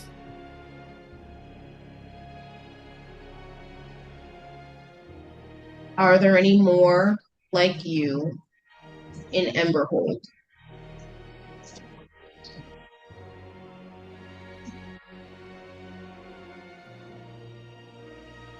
Our tendrils run deep everywhere.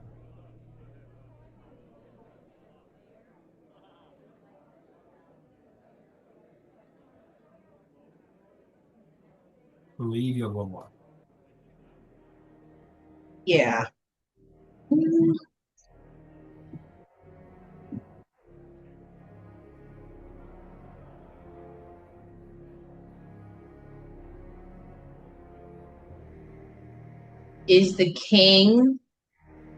Was the king under your influence during your time here?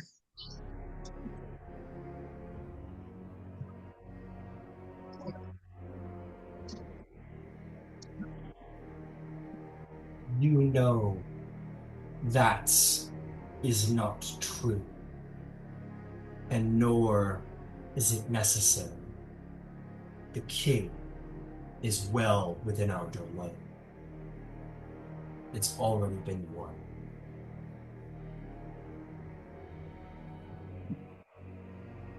You then feel the tenuous grasp of the spell hits, and the head sort of slacks, but those beady, pitiful eyes continue to sort of lifelessly burrow into you as the spell completes. She takes her hands off the head and just kind of stares at it for a second. And I think she puts the cover back on it before she goes to get anybody else. And we could say, like, again, it's like a suite. So maybe the party members kind of were in the back rooms but could hear what was going on, if that's to your... Oh, well, this was telepathic. So yeah, you guys didn't hear me. But yeah, you put the thing on. Party members, you can return, which worked out in your favor because, Ember, you didn't have to do the mouth thing. That was a telepathic conversation. So the ruse was much more efficient. But yeah, you guys can rally once more. Kiro, if you could just skip that and say, like, tell them what you were told. If that's easier. And yeah, you regather, you regroup.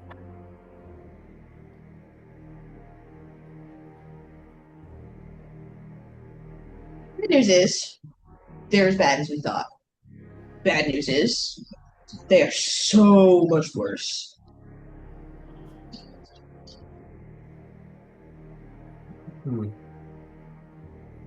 Where they needed the king for their plans before, he was inconsequential to them now.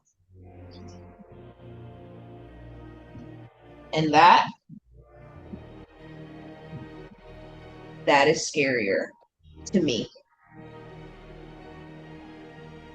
Well, then I feel like we're in a strange place with the drow all of a sudden. I mean, we can't really afford to have them ejected from the city at this point, right? Like, if they're gone, then we have no thread to pull on with these aberrant creatures that could be anywhere.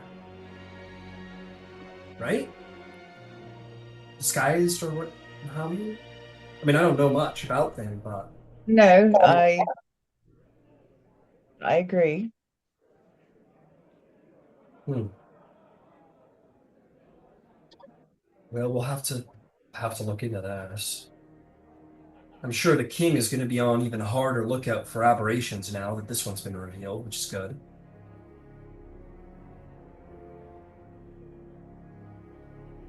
I get the sense they have plans for this. I get the sense they'd have plans no matter what. Gonna make the king lock down the city more than he did before, and it's gonna make him more paranoid than before, but those things, they'll come no matter what. And unfortunately, they'll get smarter every time. So what's our next move then? The drow are out of favor.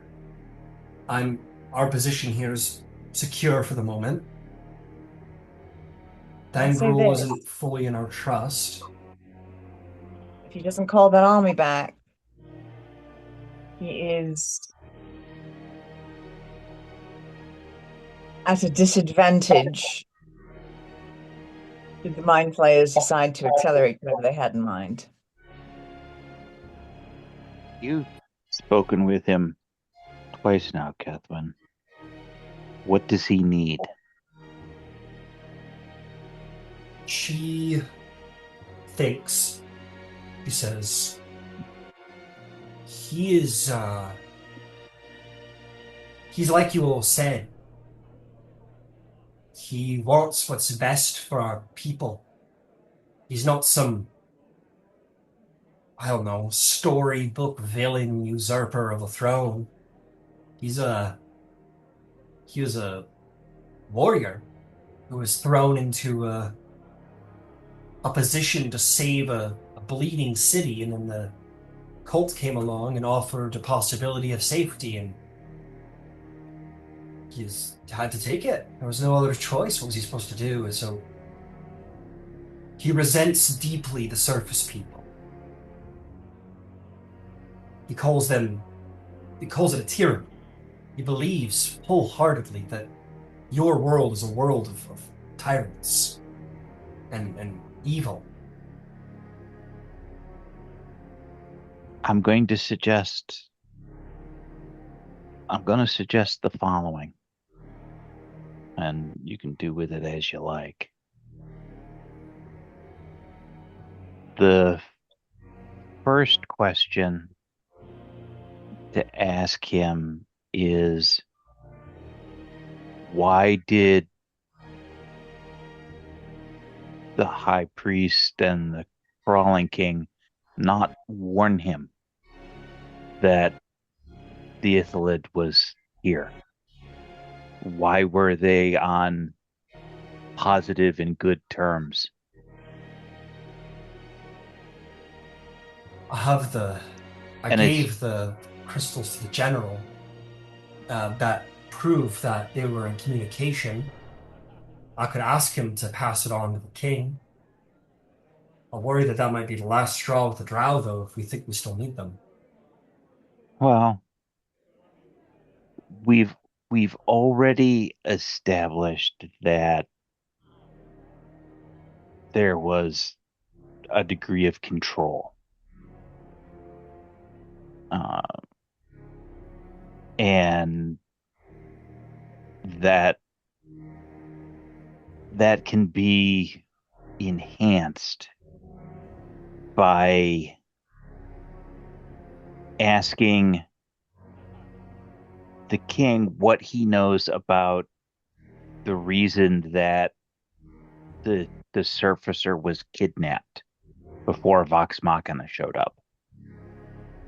That will go back to the aberrant control and will re-illuminate that perhaps not all the surfacers mean the Duergar ill. At which point you can lay out, we have exposed them, we destroyed one of them at your behest. And that, as terrible as the surfacers may be, we know that there is something that lies beneath that is as bad or worse. And can the crawling king protect them? Or are they in league with them? And then just let that question hang. It doesn't matter what answer he provides. It will have that question revolve in his head. At which point, if you wish to offer a solution, a partnership, an opportunity, that I think will open the door.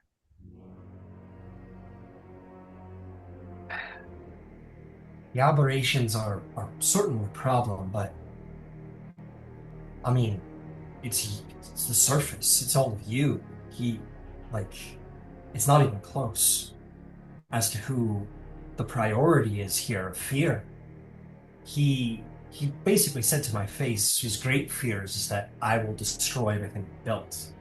I'll come in with my idealism and bring down the walls and make the city soft. But it's Vox Machina. It's the adventurers. It's the surface. This is what Emberhold cares and fears about over everything. Aberrations are not.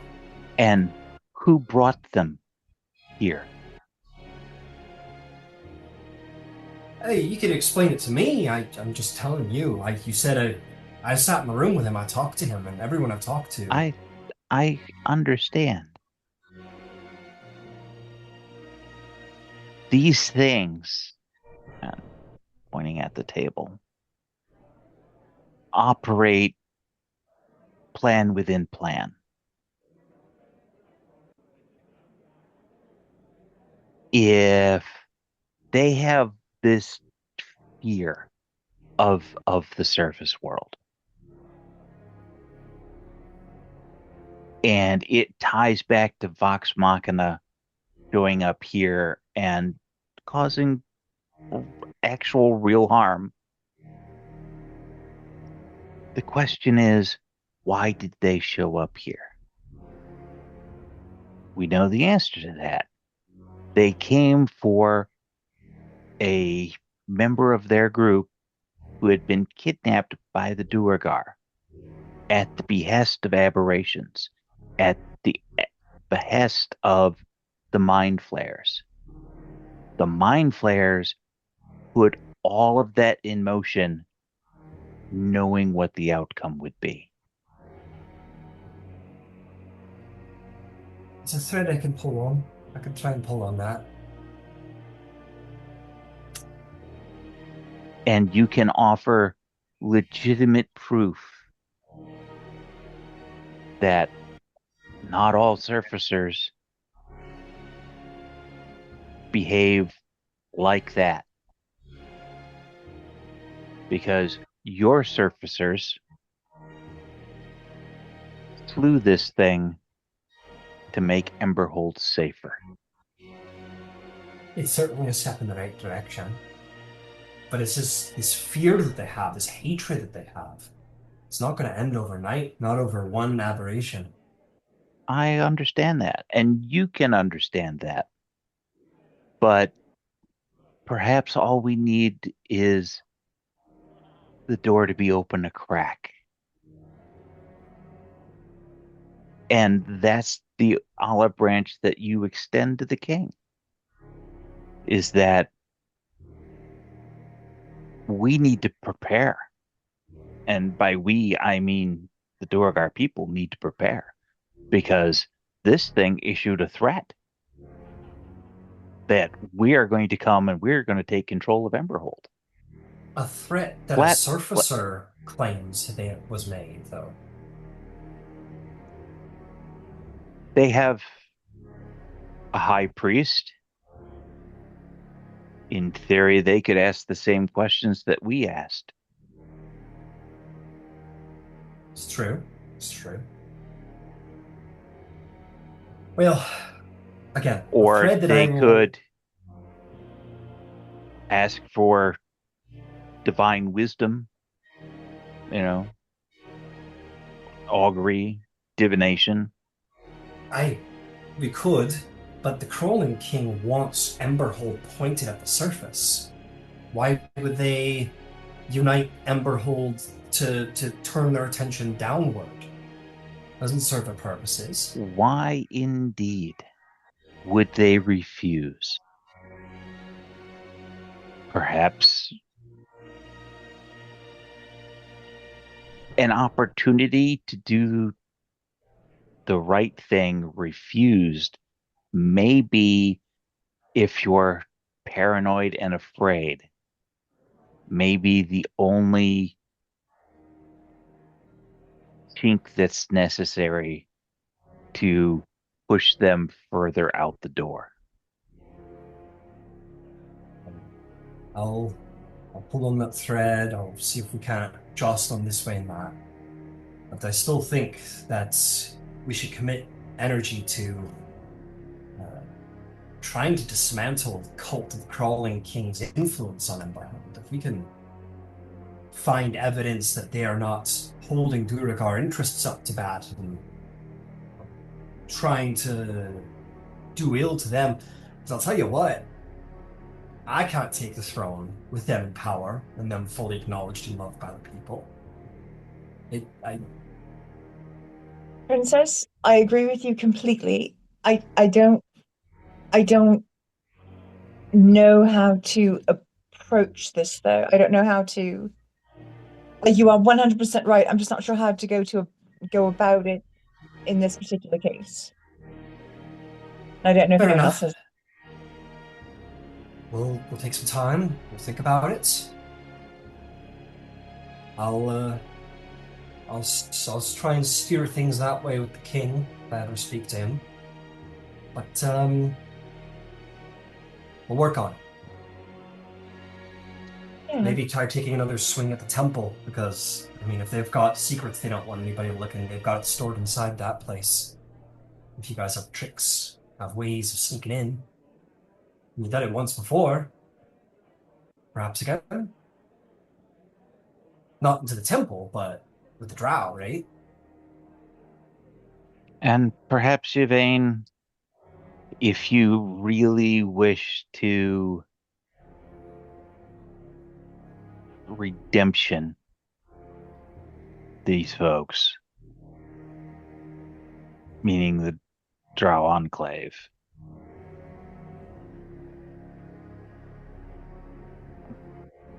perhaps a partnered look into the crawling king and the temple. They certainly have more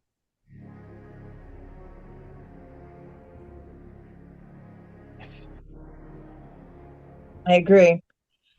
I am more interested to know that. Oh, go stealthy ahead. reconnaissance than we have. We're a little smash and grabby.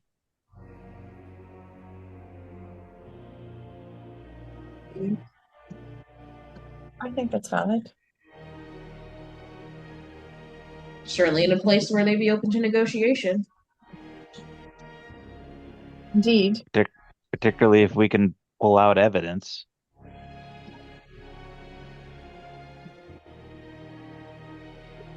Do you think you could go by their space and see if that dimensional portal is still there? Because you were able to do that from the outside.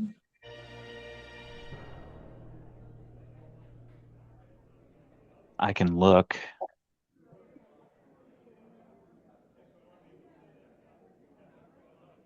All right. Progress has been made.